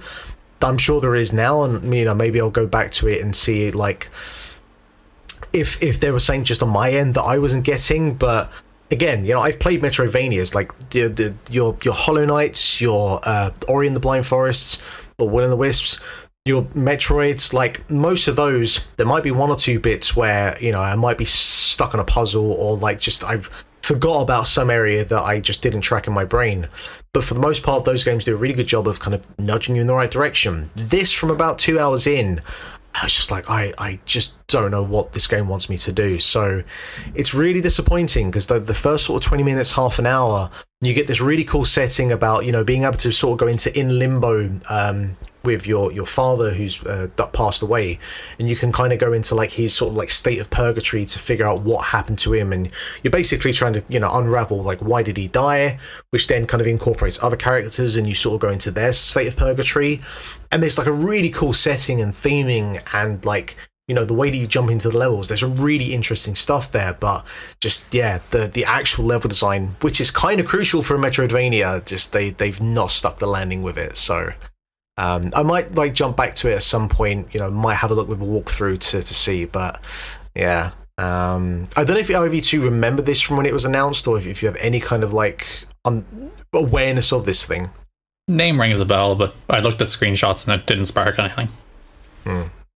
When you said Lovecraftian Metroidvania, I kind of switched off, because I was like, it's just not my bag. It really isn't. I'm afraid, like I struggle to play through those games at the best of times. Yeah. So do you know what? If you ever have the inclinations to play one of them, I have a bunch of them. This is not one of them. So yeah. Okay. Yeah. No, fair enough. Yeah. No. By the way, before we continue, if you can vaguely hear Codaline in the background, oh god, get the free concert from like 2 kilometers away at the moment. Codaline. Lucky us. Are they playing the big? Was it Parker Queef? I can't remember the name of the venue in Cork. No, they're playing Musgrave, the Munster venue in Cork. Ah, okay, right. Well, I just got kids screaming outside, so that's what that is. I have a fan on in the corner, so I don't get too hot. Still hot. I will accept a fan. It's we had a Nintendo Direct yesterday. As always, these are announced like 2 days before, and we all kind of rush around trying to get ready for it. There is a video up on YouTube, on the Link to the Cast YouTube account, with my reaction to it in real time. So if you want to go watch that, give it a like and a subscribe, please do. This is, I think they've done this kind of in order of importance. It's not done in terms of real time when things are announced in the stream, so I'll just go from the top. We have a brand new 2D Mario game called Super Mario Bros. Wonder. Crucially, Mario can turn into an elephant. The dream we've always had. I mean, that elephant Mario was fucking rad, wasn't it? Because the whole demo looked really trippy. Like, really strange. Like, there's this weird, like, 2D, almost like Slenderman style thing that happens at one point during that, and the whole, like, level seems to weirdly manipulate and move up and down. And I was like, oh, that's looking like a really strange game. And then it was just like, oh, by the way, here's Mario as an elephant. And I was like, okay, I'm in. I just realised I'm part of the problem. I mean, honestly, like, the thing more than anything else that threw me off was just the UI. Like, it had a UI that looked totally different from anything that I've seen in a Mario game before. And also, like, the sort of angle that the characters are running at is, like, they're not, well, obviously they're running from left to right, but their actual perspective of, like, the way they're facing, they're sort of doing a kind of, like, wrestling, diagonal? kind of looking at the TV, but not, like, but also trying to face the camera sort of angle. It feels really diagonal, jarring, doesn't it? Yeah, like they're running at you diagonally, yeah. I think, like, the big thing, because people have kind of ragged on the new Super Mario Bros. Games, rightfully so, for kind of feeling a little soulless. That, like, you play those, there's been like 4 of them, one on Wii, one on Wii U, one on 3DS, one on DS, and you play through them and they're like rock solid 8 out of 10 platformers, but they also have absolutely no character or personality at all. And it feels like that's what they're trying to correct for here. That, like, they haven't thrown out, like, it's not completely different from the new Super Mario Bros. Games. But also it just feels like, it's like, let's take that and just give it some personality. And that's what they seem to be doing with that kind of perspective, where you can see a lot more, like, the expressive faces. There's the really cool pipe animation where Mario runs into the pipe, the hat gets left behind, he pokes his head out and grabs the hat and goes back in the pipe. There seems to be a lot more of those little touches in there, that they're trying to be, like, more expressive and more interesting than, like, because we haven't had a new 2D Mario in 11 years. Like, the last new one, isn't it? Yeah, the last new one was a Wii U launch game. Yeah, was that? Yeah, it was like new Super Mario Bros. Wii U or something, wasn't it? Yeah, like, we've had a couple Mario Makers, and we had a deluxe version of that Wii U game, but this is the first new one since that Wii U launch title, which is crazy. And it does feel like they're like, all right, we kind of know everyone's tired of the new Super Mario Bros. Formula, so we're going to do something different. Mario's an elephant, and he goes in a bunch of trippiness, and everything gets weird. So yeah, it looks cool. I'm up for a new 2D Mario. I'm hoping that there's, like, online 4-way co-op so we can all play together and try and, you know, just fuck each other over. Was there online in 3D World for Switch? I don't know. I couldn't say for certain. I would imagine you would have that kind of functionality, but it's Nintendo, so, you know. Yeah, because, like, there definitely wasn't in Wii U, but there might have been on the 3D or on the Switch version of 3D World. I'm not sure. But there should be, shouldn't there? There should be. Absolutely, there should be. Super Mario RPG remake announced for November the 17th of this year. Oh, that's another thing about the 2D Mario, by the way. Shout out to, like, because it was the big problem with, like, the Xbox conference in particular. It's like, every game's out next year. Whereas that is like, we're announcing this 2D Mario for the first time, and it's out in 4 months. So thumbs up for that. Yeah, big. Yeah, a lot of the games across the board with this. are like either out this year or next year, and it's good. It's great. But yeah, Super Mario RPG is getting a remake with brand new graphics. Launches November 17th. I have tried to play this game, I think, about 4 or 5 separate occasions, and I've only ever gotten like 2 hours into it, and I can't tell you why. I am now obviously an RPG expert, so I'm sure if I went and played it now, it would be all be fine. But I've never managed to finish this game, so I'm guessing this will be the time that I do it. Have either of you two ever played this to completion or played it at all? Yeah, I finished it. I'm a pro gamer. Yeah, all right. That's why you brought you on board, Garrett. I think that one of the problems is people might like the art of the original game. I think it's actually aged pretty badly, which is rare for a Super Nintendo game. I mean, I think it has a charm to it, but I think if you come to it like, I think it's the kind of same way, like you look at Earthbound and you can either have an appreciation for the way it looks, but also recognize that it looks quite janky as well. But I think, like, if you look at like Earthbound or Link to the Cast or Super Metroid, like that more that more same thing. That more traditional pixel art. I think it's aging much better. Has this podcast been going on since 1991? Jesus, I know, it just feels like it. That's a year before my birth. I feel like the Mario RPG style, and same with like Donkey Kong Country. It's just like they were going for something a little less conventional for the time, which is probably cool at the time, but now it looks worse than, say, some like Super Mario World. Super Mario World is aged much better. But which makes it a good candidate for a remake. The music sounds phenomenal. I think it's a really good game with some cool characters that people haven't shut up about since this game came out, because they've been shouting about Geno in Smash for as long as I've been alive. I'm excited for this. Not sure will I play it all again, but I'm excited for this. I think this is the time that I will play this thing to completion, and not even just because I was fine with the graphics of the original. I've never had an issue with that. I don't know why I never got around to it. But all the characters look adorable and chunky, and I think this was a surprise announcement that I'm fully on board with. What about you, Jack? Yeah, I the first time I played it was on the Virtual Console. I want to say it's like the Wii Virtual Console. That's probably the Wii or the Wii U Virtual Console. It was on Wii U as well. That's where I played it. Yeah, it may well have been the VU, the Wii U Virtual Console, and I also didn't finish it, so I'm sorry, I am not a pro gamer like Garrett. But yeah, I think I'll give it a go. It looked really nice, like the transitions between the old style graphics and into like the way that they've modernized it. It was a really clever way of doing it, and it kind of got me excited to play the game again. And yeah, there's some cool characters. Whenever they take Mario in that sort of like slightly different off path direction for like your standard Mario, like we all know the last Paper Mario game was incredible, and yeah, I think that they could do something cool with this, like obviously stick to the original. I don't know if it's going to be like a shot-for-shot style remake, or I don't know if they're going to add any bits and pieces to it, but they could add ghosts, Jack. I'm intrigued. It does, based on the trailer, look extremely faithful anyway. It looks very much like Mario RPG. But nicer looking. Detective Pikachu 2 coming to Nintendo Switch in October. I never played the original. I barely registered that Detective Pikachu was a thing when the film came out. So like my kind of like cognitive space for Detective Pikachu is made up of the film and Ryan Reynolds and not the original game. So I have like no kind of reference to this at all. I don't know if either you two ever played the original. No, I dabbled. It came too late in the 3DS for me, I think. What was it, 2016? 20, maybe even 2017 as late as? And at that stage, I was just like, I don't care about the 3DS anymore. Sorry. But yet you still bought loads of games on the 3DS store when it was closing down.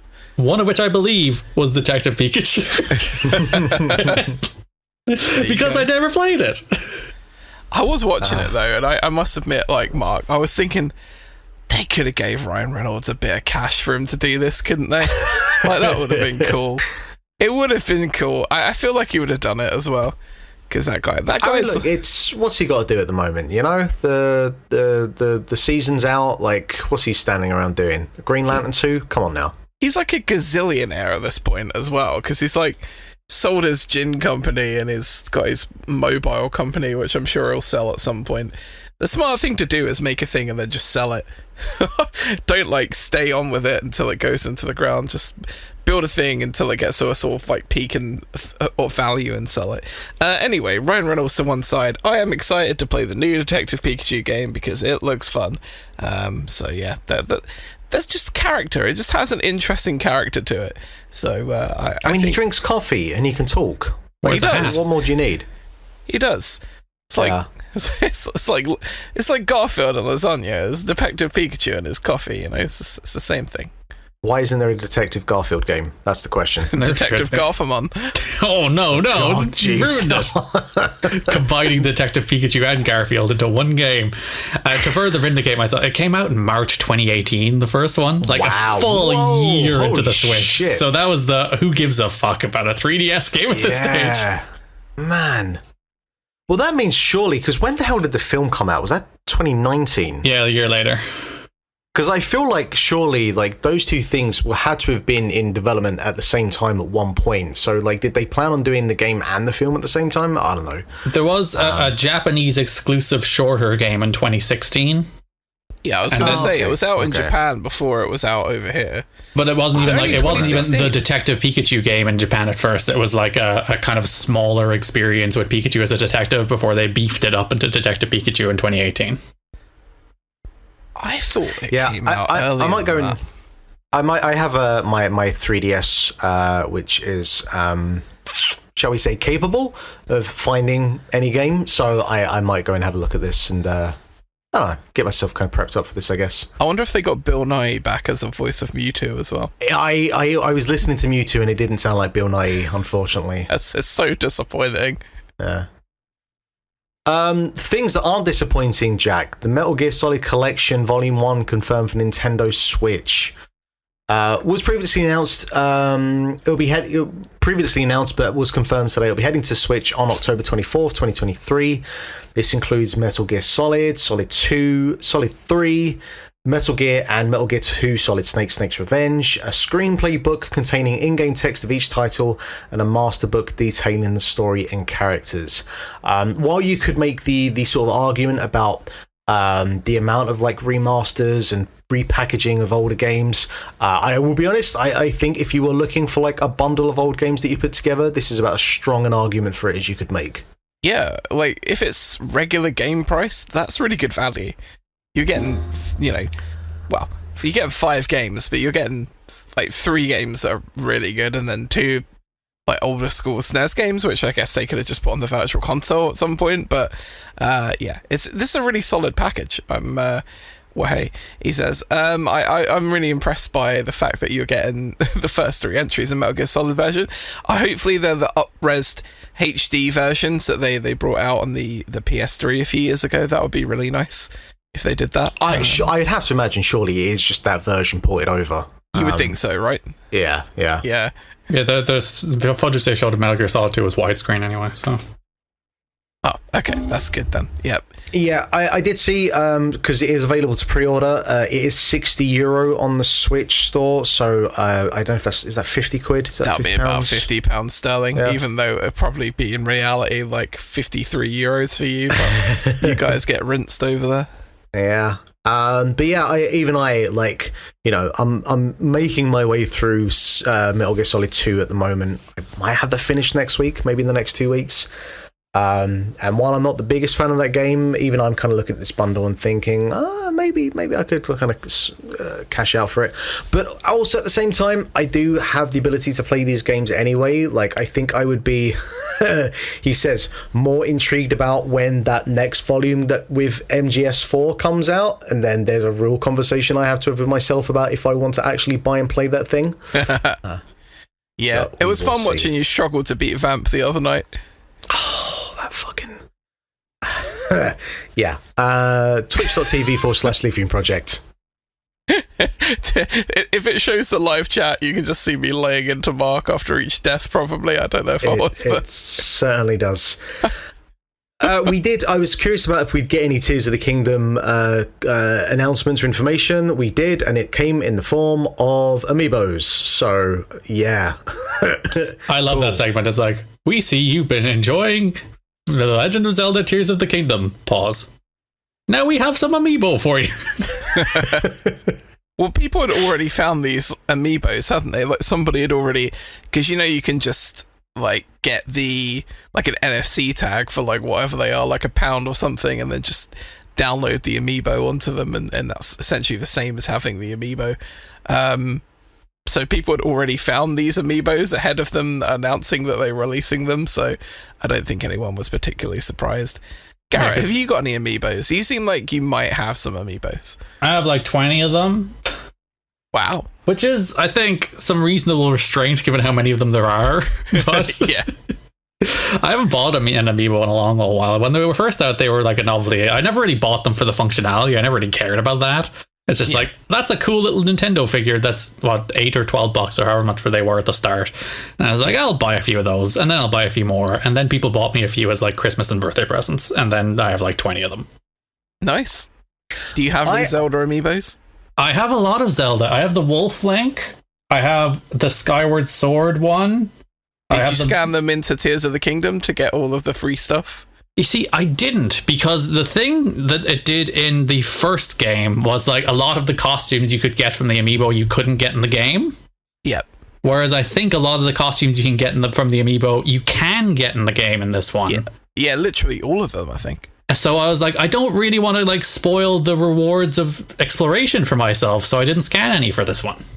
But you do get other stuff as well, fish, weapons, and some rupees. They drop a bunch of fish on you. Yeah, they did drop. Yeah, you can drop gourmet meat and stuff. I've always found the concept of toy figurines or just figurines. I've never as a thing to collect, I guess. But things that you just kind of buy and then you just put it on the shelf and then it just sits there and you do nothing with it. Now, obviously, Amigos do have that additional functionality, but I've never found the appeal of just buying something that's just a figurine that you just put on the shelf and then it just sits there and does nothing. Is that why you designed Final Fantasy 16 the way you did? I don't want to look at anything interesting or fun. But plushies I have an exception for, but things like the how fucking are they Funko different Pops, than amiibos? You can hug them. Yeah, you can hug them. They're soft, Mark, they're adorable. But do you hug your plushies? No, I give them to my cat. The middle ground is the Yoshi's Woolly World amiibo. Is it actually woolly? It is. It's hand stitched. Well, probably not hand stitched, but it's stitched with material and whatnot. Yes, every single one of them hand stitched by hand. Yeah, by Gary Bowser. Was it Doug Bowser? Gary Bowser or Doug Bowser? His name's Doug Bowser, the executive. I can never remember which one's which. Gary Bowser was the one who stole all of the things. Gary Bowser is now an indentured servitude to Nintendo, whereas Doug Bowser is doing the indentured servituding? Yeah, that's right. Yeah. WarioWare Move It will bring the microgame party to Switch this November. Now, correct me if I'm wrong, wasn't there a WarioWare game within the last 12 to 24 months? Yeah, it was 2 years ago. Yeah. I find it crazy that A, we're already getting another WarioWare game, and B, we're also they've announced this even though they have a mini game or collection of mini games coming out at the end of this month. Do they? And there wasn't a single announcement of it at all anywhere in this direct. Do they have that coming out? Is there any way to verify that? Well, there's a horse in there. That's an MC. I saw a YouTube influencer popped up on my video stream feed today, and he was talking about how it was really fun, and he was very happy that Nintendo flew him to Japan to play this thing, and you should probably check it out when it comes out. So I guess that's as legitimate as you can get in terms of feedback about this fucking thing. I saw that video Nintendo put out where they were like, we flew a bunch of influencers to Japan, and I kind of thought about it, and I would love if the way they reached out, it's like, we want to give you exclusive access to one of our upcoming games. We're going to fly you to Tokyo, but we actually can't tell you which one it is until you get there, okay? Cool. And everyone's like, is it going to be a new Mario? Is it, maybe we'll get to play Pikmin? Oh, is it something? Metroid Prime 4. Oh, it's a Metroid Prime 4 reveal, and they get there in Japan, and they're forced to do dopey and 1-2 MC switch. shows up on the fucking screen. I really hope that's the way they set that up, because that would be so funny. It would have been awesome as well if the email was written you can have a poke game on around Nintendo head office. We have a prime experience lined up for you. Yeah, exactly. But yeah, another WarioWare game. Like, sure, okay. I mean, they're fun, but like they're whatever. always good. Yeah. They're always good games. There's never been a bad WarioWare game. Because you'll play it and it will be exceptionally silly and fun. It'll make you laugh. That's all you want from games. That's what you want. But because of that, it means we'll never get a fucking standalone Wario game. But here we are. Well, they don't. But it's a different team because this is Intelligent Systems, and yeah, it's fun. It's interesting to see they're churning this out in 2 years. I wonder, is there like something where, because this one is entirely motion controls and the last one had no motion controls, they were like, we have a bunch of these ideas that are motion control related, but let's make that its own thing, so that we have like the kind of normal WarioWare and the motion control WarioWare. Yeah, because they were kind of showing it in a way where it's like, you can't play this thing handheld. This has to be docked. So yeah, WarioWare. Yeah, that seems to make sense. Get RSI from this version of WarioWare. So July 21st, Pikmin 4 is coming out. Sort of the big thing they mentioned before, or the press outlets were saying, is that the stream would probably talk a fair bit about Pikmin 4, and they did. One of the big things they pointed out is that you can now go on night expeditions, which was like something that you couldn't do in the first 3 Pikmin games. A demo for this will arrive on June the 28th, so I will pick that up and have a look. I feel like for me, maybe other than Smash, Pikmin is like the big Nintendo franchise that I've never really had any investment in. I thought you liked Pikmin. I thought it was fine. I played a bit of Pikmin 3 and I was like, it's alright, but never found the sort of investment or the time to the kind of like, just never felt like a thing that I needed to finish. Yeah, I thought you were like the sort of podcast Pikmin expert. Nah. I think that's Niner. He's not on the podcast. No, but of the people we know. Podcast adjacent. Garrett, have you got like a Pikmin amiibo or something we don't know about? Do I? I'd have to look closely. I don't think I do. Or maybe I have an Olimar. Now I have to check. I have a Shovel Knight. That's cool. That's the best of them all. Yeah. I'm also not really a Pikmin guy. I bounced off 3 twice. I actually downloaded 1 and 2 this week, which is the next news story. They released HD versions of 1 and 2 as later. We're just going to shadow drop these. Yeah, there you go. And I played like 10 minutes of 1 and haven't gotten back to it. But 4 looks like Pikmin. Sure does, doesn't it? Sure looks like a Pikmin game. I'm sure the people that like Pikmin will like it. I finished Tinykin. Does that count? I mean, actually, I'm trying to remember. Did you buy that on the Switch or did you play the Game Pass version? Both. Wait, did it come on the Switch? I think I did both. Yeah, you probably did. Why did I even ask that question? Listen, Tiny King's Pikmin for hipsters, all right? I'm just saying. Yeah, I feel like, you'd play, a whole bunch of Pikmin 1. And then I kind of worry that you'd start Pikmin 4 and just be like, kind of just feels like the same thing. But this one has a dog. This one does have a dog. Ooh, that is crucial. Okay, now I'm in. Pokemon Scarlet and Violet Hidden Treasure of Area Zero expansions get a new look. We were talking a little bit in the chat about this, and Dave made the point that this for him is like the point where he's really just realized that Pokemon isn't for him anymore.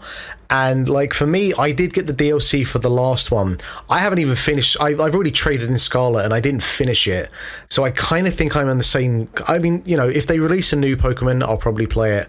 But in terms of DLC, I can't say I'm wanting to buy the game again to then buy the DLC. You two are obviously the high men on this. Like, where do you sit with this? Don't fall over each other to respond. They're on a big disc, like a giant disc in the sea. I didn't see much from this that made me excited at all. And it's me. I'll play every Pokemon thing ever. Like, I'm not saying I'm going to play this. I'm going to play this, right, Mark? But it just didn't seem, like, interesting at all. I don't know. Garrett, what do you think? I have no opinions. That's it. That's really probably the worst thing. It's not like, wow, this is the worst. Again, it's just like, it looks like a little more Pokemon. Sure. The DLC was the best part of Sword and Shield. That did have really good DLC, so that might give it a little more good faith in my book, but it does just look like, it looks like more Pokemon. There's a new area you run around. There'll be some quests. There's some new legendaries that don't look very good, and that's it. There you go. Mario Kart 8 Deluxe Booster Pack course, Wave 5 is coming this summer.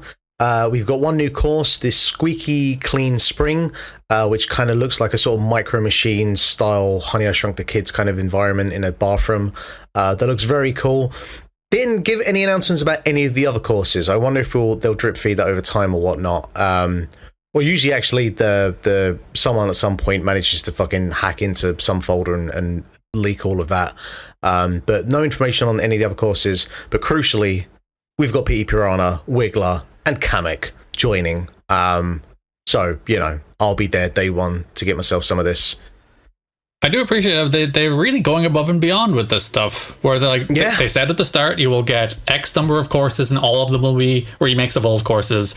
And since then, they've done a Yoshi's Island course. I think there was another new course in one of the packs, and this is a new course, plus 4 new characters now. It's like, you're over-delivering on what you promised. Well done. Yeah. It's like one of the kind of best deals that you can get is this. Like, it just, drip feeding a bunch. And the thing is as well, like, I don't play Mario Kart 8 to any kind of consistent level, but because we've had like 4 waves, and it's added like all of the tour tracks, which I don't have much of a kind of reference for, I'll go and play those, and they still feel fairly fresh. And like you play like the Amsterdam track, which is an absolute belter, and every time I play it, it feels fairly fresh because I just I'll pick it up, play it a couple of times, and then put it down until like the next wave comes out. And it's I very much a fan of how Nintendo have approached this. It's a lovely little 2-hour treat every like 2 months. You're like, oh, it's another one. Yay. Maybe 3 months. We had, on top of the other Mario announcements, we got the announcement that a remaster of Luigi Mansion's Dark Moon, which is the 3DS take on Luigi's Mansion, will come in 2024. And that there's also a Princess Peach game, which looks to be like a 2.5D scroller using sort of like theatre production as its kind of template. Which, like, they look pretty cool. I never played Dark Moon. I'm a high man on Luigi's Mansion 3, so, like, I imagine I'll go back to the second one and be like, it's okay, but, the third is probably where they did the best version of that. But at the same time, it's cool. It's cool that these things are available to play in some form or fashion. There has been a relentless hate campaign against Luigi's Mansion 2 by the Luigi's Mansion 1 stands. Where they're like, I was not aware of this. They're like, it's not the same, it's different, I hate it, because it goes for like a mission structure as opposed to like one single open mansion. Right. So you go in and out of missions, which I think they designed it that way because it was a 3DS game. It's a handheld game, so they want it in like 20-30 minute spurts that you can play it as a handheld game, as opposed to like one long console game where you sit in your couch. I think that's like the philosophy behind why they designed it a little differently. Which is smart. That's a smart way to approach it. And just based on that one change, they like dismiss how like creative and cool that game is, and it's really creative and cool, and I'm excited to see it in like proper HD. There's a lot of 3DS games, Link Between Worlds, that I would like to see remade in proper HD, Link Between Worlds, and this is one of them, and I'm excited to play it. I'm surprised you went with that and not Pushmo. Listen, I'm still waiting on my open world Pushmo game. It's gonna happen. This wasn't the day, but it's gonna happen. I tell you what, when I'm a successful video game developer, I'll send an email to someone I'll send an email to Doug Bowser, and I'll get that done for you. All right? Thank you. Gary Bowser. Not Gary Bowser. Okay. Good. Also, yeah, Peach game. Peach game is cool. Yeah, it looks nice. It looks very nice. At least she's not fighting with her emotions this time, like she was in that 3DS game. Yeah. Vampire Survivors, some argue the best game to play on the Steam Deck, is coming to Switch this August with couch co-op. You can play up to 4 players, which, I imagine like kind of couch version of that. That's a pretty cool way to play this thing. I'm hoping that like, what's the price of this thing? It's no more than a couple of quid, so I'm hoping that the Switch version is still within that ballpark. Because I imagine a 4-player version of this would be quite fun. Yeah, the concern was like, could it run on Switch because it's secretly intensive? Yeah. But it's just the engine they use is like this is one of those things where people don't realize this. Like there are certain kind of proprietary engines, or there's certain ways that people make games that it's like you can't just snap your fingers and then immediately port that to another console. It doesn't work like that. You don't just Control-C the file and then Control-V it on Switch? Unfortunately not. No, it doesn't work like that. That's not how game dev works? Yeah, no. If you snap your fingers, does it make that cool Switch sound? Yeah, and you click the HD button and it just makes it HD. That's how like ports work, right? I mean, we'll see what that Arkham Knight version looks like on Switch. Garrett, I think that may be what they did with the GTA HD remasters. They clicked HDI as this game, then they went for lunch, and then they put it out. To be fair, those Arkham games are PS3 games. Not the like City, maybe not, but like Asylum, like that's a PS3 game. That should run on Switch just fine. No, but believe me, Arkham Asylum is not the game that I'm worried about with that bundle. All right, it's only the bad ones you're worried about. I haven't played any of them. It's not like one of these games was pulled from the platform it was put on because it could not run. So yeah, that wasn't next, but I guess we'll just mention it here. But yes. my point on Vampire Survivors is that you might worry about it not running on Switch. You would assume if they've added 4-player co-op, it's running just fine. Yeah, I'm sure that thing runs fine. I'm not worried about that. If they're like, we can put 4 players on the screen doing this nonsense at once, I assume 1 player will work perfectly fine. Unless it's all broken. There's a chance it's all broken. Well, I think it's, if you've got like 4 times the amount of projectiles on the screen, it's probably hard to tell what is broken and what is not. That's true. You know, that's a feature, not a bug. Yeah. That Arkham trilogy, conspicuous by its absence is Arkham Origins. But yes, the trilogy is coming to Switch. And yeah, everyone immediately went, "What the fuck is that Arkham Knight port gonna look like?" Because we did get like the Arkham City was, I don't think it was a launch title for the Wii U, but I remember that being kind of one of the, every time I go to CEX, when I look at the Wii U games, the one I always see is that Arkham City port for reasons. So like, Arkham Asylum is, I still think, one of the best games of that generation. I think having it on Switch is a pretty cool place to put it, but that Arkham Knight port, I don't know, we'll see. I know Dave was the high man on Night. I don't know where you sat on it, Jack. They're all good games. Like the Arkham games are all good games. Well, I mean, you say that, but City is not. It's a bad game. It's a really bad game. It's not that bad though. No, it's a bad game. It's a bad game. I fucking hate Arkham City. Arkham Knight was it was okay. A slight kind of mold return to form, but the sort of like the kind of puzzle box style enclosed environment of Arkham Asylum was such a perfect fitting. I feel like they went, as soon as they went open world with that setting, they were never able to kind of capture the magic of what made that original work. You know me, I'm happy for an open world game with a load of random shit in it. I'm Batman. I'll play that, no problem. Yeah, he's just like, I'm Batman. That's a good time. It is good to be Batman though. It seems like it's constantly a miserable time from the films I've watched. Yeah, because I'm not. Unless you're George Clooney. I'm not playing the films. I'm playing the game. I'm Batman, but then I can switch it off and go to sleep. He's having a really fucking bad time of it. I mean, I'm not having a bad time when I'm like traversing around as Batman or punching dudes as Batman. But like Spider-Man, it's just a good time to swing around and be superhero, Well, speaking of the Dark Knight, we have the Dark Prince Dragon Quest Monsters, which Great segue. Look, Master of Segues is what I do. I have no frame of reference for Dragon Quest. I don't know if this is like an offshoot of the main core series or what the fuck this thing is. But I was looking at it thinking, I recognize some of these characters and I recognize this art style, and that was as much as I got out of this. Yeah, it's a spin-off, of which there are so many in Dragon Quest at the moment. Every time I look at Dragon Quest, all I think is the main character looks like a Dragon Ball Z character, and I'm pretty sure it's the same like production company or something. So Akira Toriyama designed all the characters, so that would explain it. Yeah, that's why the main character looks like Trunks. Sonic Superstars gets a new gameplay trailer. I am worried about this thing. I think that Sonic Mania was a tremendous return to form for 2D Sonic games, and they've gone back to the... It's not exactly like Sonic 4, but, it's kind of at least somewhat along the same lines of that. And for anyone that didn't play Sonic 4, it is a heroically bad game.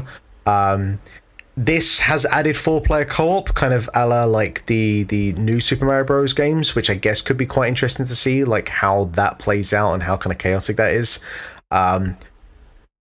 I guess we'll wait and see. My expectations are tempered with this thing because of the visual style they've gone with this thing. It is funny that they put this trailer in, the new 2D Sonic after the last 2D Sonic was so acclaimed, and then later in the same direct there's Penny's Big Breakaway, which is the new game from the Sonic Mania makers. Yep. Because that was the thing, I was wondering, why didn't they just get the Sonic Mania team to come back? And then yes, several videos later, that's why. So you can imagine of the two which one I was more interested in. Yeah, you watch that Penny's Big Breakaway trailer, I was like, oh, that's much more interesting looking. Yeah, funny that. I wonder why. Star Ocean: The Second Story R, which is just a fabulous title for a game, which was first released on the PlayStation in 1998. Is a full remake coming November 3rd. Very much has the 2D pixel kind of Octopath sort of approach that we've kind of come to know over the last couple of years. Is this a Square Enix venture? Or is this? I have no idea who actually this is by. What the fuck is Star Ocean: The Second Story? Yeah, it's a Square game. It's a Square game. All right. It looked like it was within the kind of spirit of those things. I'll go to Garrett. Is this something you A, know of, or B, just by the way it looks, you've already put your money down for it? No to the first, yes to the second. Like based on how it looks, I'd like because it's not quite HD 2D. It's like 2D character models in a 3D environment, as opposed to which I think is really cool. It looks great. It looks really good. The action combat looks cool. The character models and character designs and character art looks cool. I was like, oh hell yeah, I'm buying this thing. Yeah, but I've obviously heard of Star Ocean. I know the games are pretty well reviewed, and I believe this is widely considered the best of the Star Ocean games, I think. And I will buy this because it looks cool, and then probably shout about it for Game of the Year and then get kicked out. You know what? I mean, I thought this looked pretty cool, and I need my big JRPG of the year to play, and it obviously looks like Final Fantasy 16 isn't going to be it. So maybe this will be the one I kind of jump in with. But isn't Starfield out around this time as well? Starfield's out in September, isn't it? Isn't it? Oh, Jesus Christ. Is it going to actually be out in September, though? Well, there are several months between now and then. They've not officially announced that it's gone gold yet, so I guess anything could happen. And are we thinking if it does come out then, it's a playable condition? I don't know. I feel from what people have been saying about it, I think they're making a real concerted effort to say, no, this will be released in a playable condition. So, we'll see. No one ever says this won't be released in a playable condition. No one ever goes out and is like, guys, it's kind of on fire. But it's either that, or if people say, I feel like if people say nothing, that's as much to be worried about. If they come out and say it plays well, then that's where we're at these days, unfortunately. Yeah. Persona 5 Tactica, which I didn't realize this was announced at the Xbox Game Showcase. A new tactics game. We're using I presume the Persona 5 engine, or at least the art style and the UI of Persona 5. I have nothing in regards to Persona 5 particularly. I know friend of the show Nina does. A tactics version of it I might be interested in, because I really like the way that Persona 5 looks. I really like the UI of Persona 5, so having a version of it that hopefully isn't 300 hours long is where I might want to jump on board. But that's the Super Mario Wonder UI kind of looked like it was borrowing a little bit from Persona, don't you think? Yeah, a little bit, yeah. Was my thoughts. Yeah, I've got no opinion on this one. I don't think. Are you a Persona guy, Garrett? Nah. Myth Force, which let's just move on. Nah, yeah. Myth Force, which looks like a Saturday morning cartoon roguelike coming to Switch in 2023. I think this thing looks fucking awesome, and I am here day one for it. I'm just going to put it right out there. I'm hoping it reviews well. I'm hoping it actually plays as well as it looks. But this was that one game from a reel of games where it stands out from everything else. And I think this thing looks fucking awesome. The thing that gives me a little pause for concern is first person roguelike, melee combat. Yep, that's a fair concern to have. There's part of me is how's that gonna feel? But in terms of how it looks really cool. Yeah. Mario Rabbids Sparks of Hope, The Last Spark Hunter.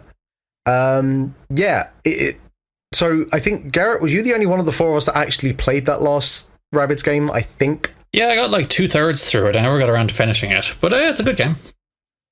I just feel like... I feel like if that thing had come out on like the new Switch or whatever that thing is going to be, I feel like there may have been more interest as like a launch title than... I just feel like a second Mario Rabbids on the Switch was just...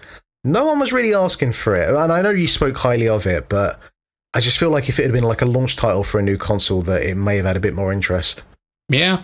Maybe the DLC and copious... I know they put out a demo for it as well, didn't they? So they're like, please, for the love of God, play this thing. Yeah. Splatoon 3, the next Splatfest is about ice cream. So, vanilla, strawberry, or mint choc chip. I'll put it to the board here. What are we picking? Mint chip every day of the week. Those three, it's mint choc chip, but it's not even close. Come on. What are we doing here? Damn right. Yeah. There's a new Just Dance game. All right, whatever. There was about 5 farming sim style games, and this is a thing I wanted to talk about here. I'm good for farming sim games for a while. I can't believe they're still making Just Dance, by the way. Holy shit. Farming sim games, they sell very well. People enjoy them. I'm good for a while. Thank you, please. There was one that I was like, that looks pretty cool. I think Silent Hope. And then I was like, oh no, it also was farming. So I was like, God damn it. And there's Fae Farm, there's Palia. To be fair, 5 I think there was about 5. That's less than there's been in some of these directs in terms of farming sims. I feel like the indie directs, you'll find more of them in there because it's just, that's kind of like the market, I guess. Everybody loves the Twee farming game. Yeah. I don't know, like, it's cool that people like that, but do you think even people that like farming games are like, all right, enough? There is too many.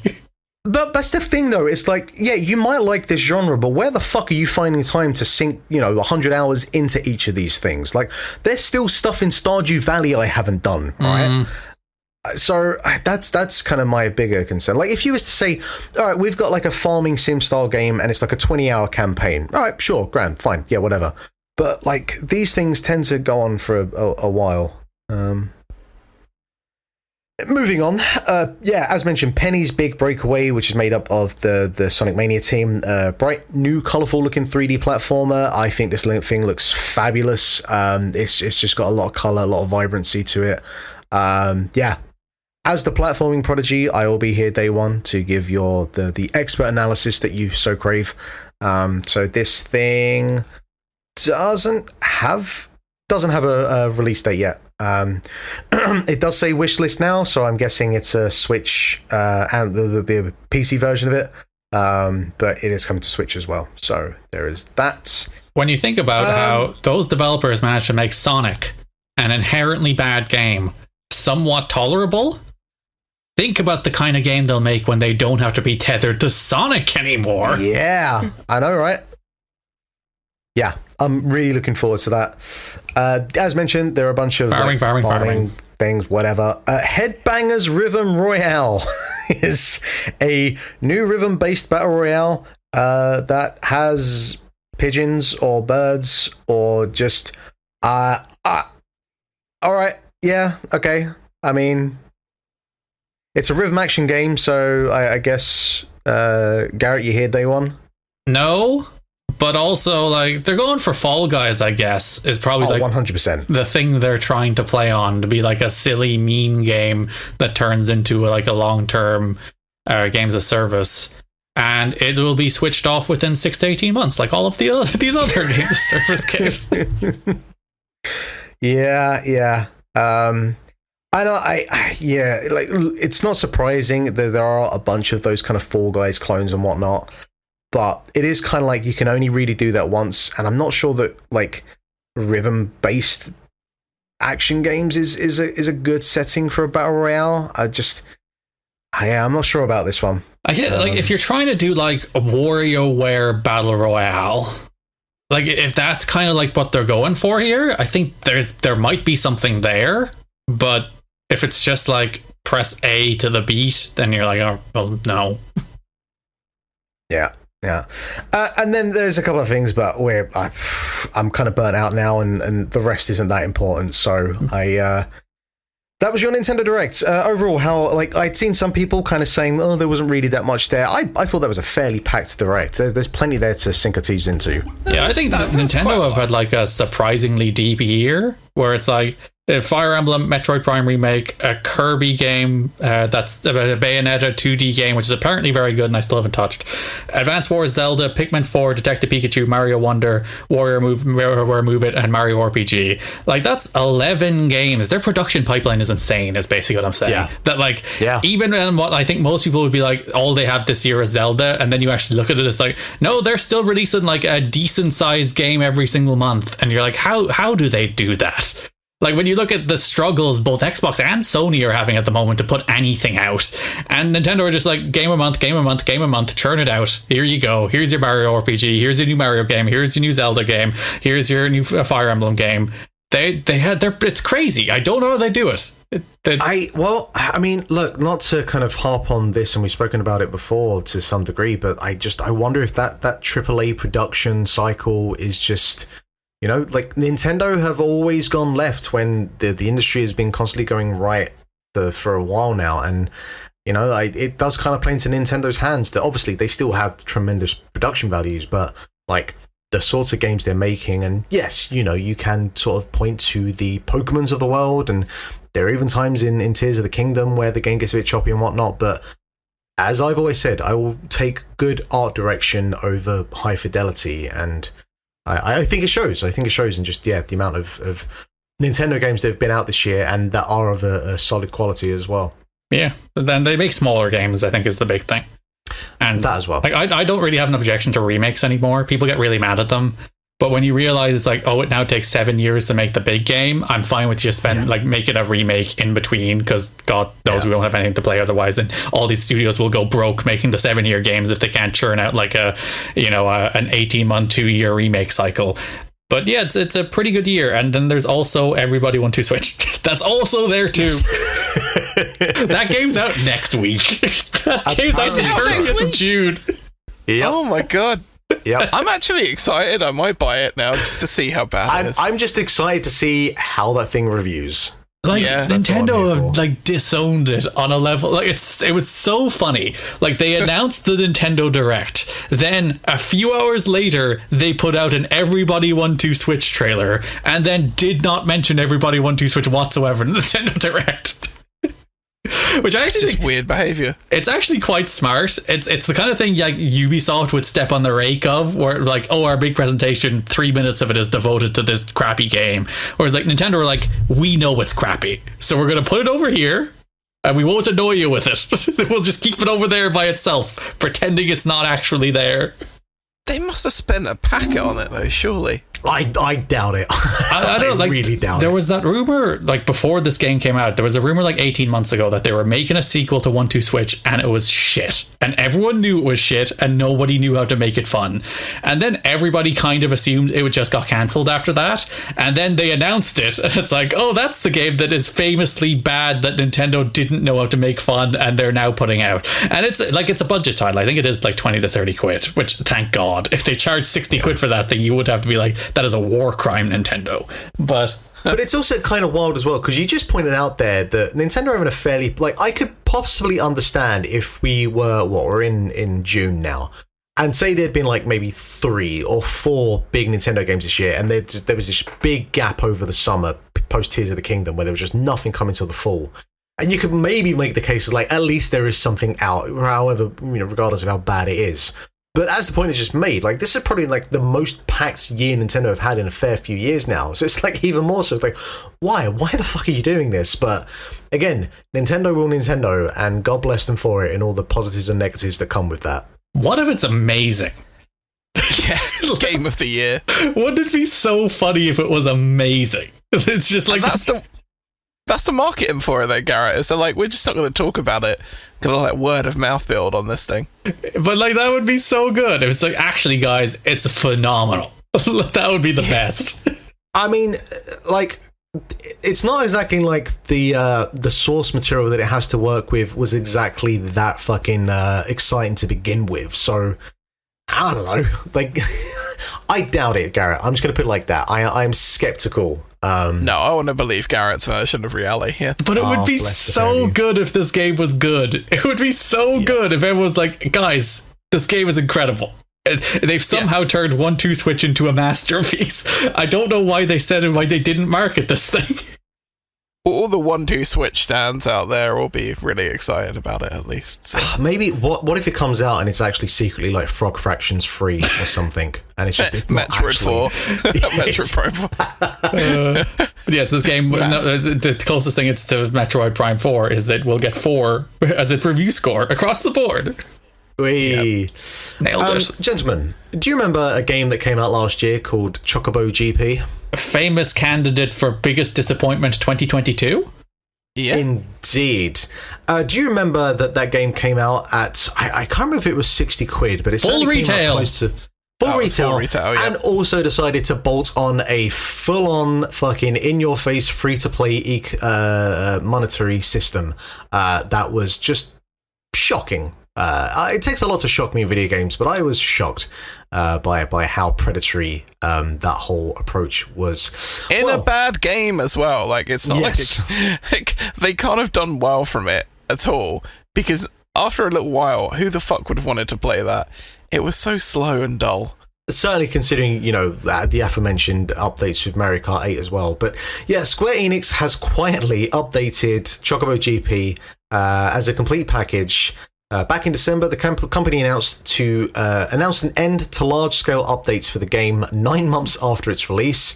This included the removal of its in-game mithril shop, done in January, used for microtransactions. The game has an updated release date in the eShop. This is on the 31st of May for the UK store. Took people nearly a month to notice. Mm-hmm. Seemingly related to the Chocobo GP Lite version of the game that now no longer exists. People who already own this free version of the game will now be prompted to upgrade to the full game, costing £40, and save data will carry it over. As Nintendo Life reports, the game has been updated to include all in-game content and no microtransactions. Characters previously unlockable via a season pass can be purchased with tickets and gear available simply by playing the game. Effectively, this live service style game is now a complete singular standalone release. On launch, it was announced as the answer, Square Enix's answer to Mario Kart, but suffered from numerous launches and was numerous issues. It did also suffer from numerous launches. Yes, and criticised for its reliance on microtransactions. So nothing about this really comes as a surprise. And I'm sure at some point in the near future, Square Enix or another company will attempt to do something similar of this, and no doubt it will fall flat on its face. But I guess the good thing from this is it does show that consumers are smart, and they're not completely suckered into this kind of thing, and they did speak with their wallet, and thus we're in the position we're in now. So I guess there is a positive from this, from the consumer side of things. It's up more though, just because it was bad though. Probably a bit of that as well. Because predatory games still do work. If you have it in a game that people want to play, they will part money. Yeah, but that's still, I feel like, kind of resigned to the free-to-play market as a whole, not in a, here's a full-price game, and we have a free-to-play mechanic added into it as well. Well, you do new FIFA every year. I have always felt like that's a kind of different thing, because that feels like an entirely separate mode, where this, like, the microtransactions were kind of built into the overall system. Oh, yeah, it's way different. Yeah, FIFA's actually a playable game. You can do the career modes and stuff, the Dave Ryan method, and still enjoy it. So, yeah, it's cool that it's via package now. Oh, just again, probably before I would actually get this, I'd probably just wait till it was deeply discounted if anyone wanted to play it, because I think they've added all that shit back in. It's still full price, isn't it? Yeah. I will give Square like a small bit of credit for actually like finishing it as a normal game. Yeah. Instead of just leaving the shop there for people, or like taking it off altogether, which is a thing I might have seen them doing, rather than going through the effort of actually tying all of the stuff you can unlock back into the game to make it just an actual video game you can play and theoretically enjoy, even though it's not that good. we'll see if like the servers are switched off in 12 months. Well, like the online will be, but at least you'll be able to play like locally. Yes. You could buy a hard copy of this game maybe now and still enjoy it. You won't, at least, because that is the thing, that even if the game didn't play badly, like the overwhelming amount of like, there's this currency and you can go to this store for this season pass, and then there's another currency that they bombarded me with. The second you opened this thing, I was like, I don't want to play this anymore. Even before I touched the actual racing, I was already like, I don't want to play this. So if that's gone and it's all like, oh, you just do races, get currency, buy shit like a normal game. But then what will happen is you'll do that and you'll be like, oh, okay, this is actually a bad racer. Yeah, it's stiff and slow and boring. And like even like it's not really themed around Final Fantasy in an interesting way. No personality to it, whatsoever. Bad game. Disappointment. Yeah, should have been disappointment of the year. What did win last year? Yeah, Mark, what did win disappointment of the year last year? Do I have that at hand? I'll see if I can answer that question for you. I should be able to. Was it not like down to 2 games? I think Dave desperately wanted it to be Pokemon. He did. And he wanted to exclude PS Plus, I think solely to make it Pokemon to win at the end. But Pokemon didn't win. I do not have it at hand. I cannot answer that question. So we'll all have to go and listen to that podcast and find out. You're going to listen to like 7 hours of Game of the Year just to get to it. Well, in fairness, I did do that. I went and listened to all of the Game of the Year so I could write down everything so I had it at hand in our spreadsheet, but I haven't done it for last year yet. I think absolutely fucked it. I think because I was not a fan of last year's edition, just because I had an absolute shocker across the board. But anyway. What? How can you? I thought it was a good. It was God of War Ragnarok. There you go. I still think that's outrageous, considering how bad of a game Chocobo GP is. Anyway, let's not restart the argument. It's not worst game. It's most disappointing. There's a difference, Jack. There's a difference. I know. That's the main reason. Like, it should have been PS Plus. Come on, Dave. It should have been. Of course, it can't be. It wasn't a. That's a product that they charge money for. That should count for disappointment. Is that what Dave sounds like? That's the Dave Ryan voice. Oh, Dave Ryan. Why is he so high pitched? On that bombshell, we're going to end it for another installment of A Link to the Cast. Please like, listen, share, and subscribe. We love hearing from you all, as always. Let us know what you're playing. Let us know what you thought of the Summer Games Fest so far, what you're looking forward to. As always, you can contact us at Link to the Cast on the tweet machine. As always, we are at The Day to Dave. I am at Lithium Project. Jack is at Jack Lazell. Garrett is at Garrett Kidney. Go check us out on YouTube at Link to the Cast for videos. Most days we're trying to get stuff out there. And yeah, that'll do us for another installment. Stay safe, stay sane, and stay out of the sunlight, because it's a warm one this weekend, folks. Till then, we'll see you next week. Hi, I'm Dave Ryan. Also, if you're a vampire, stay out of the sunlight because you'll die.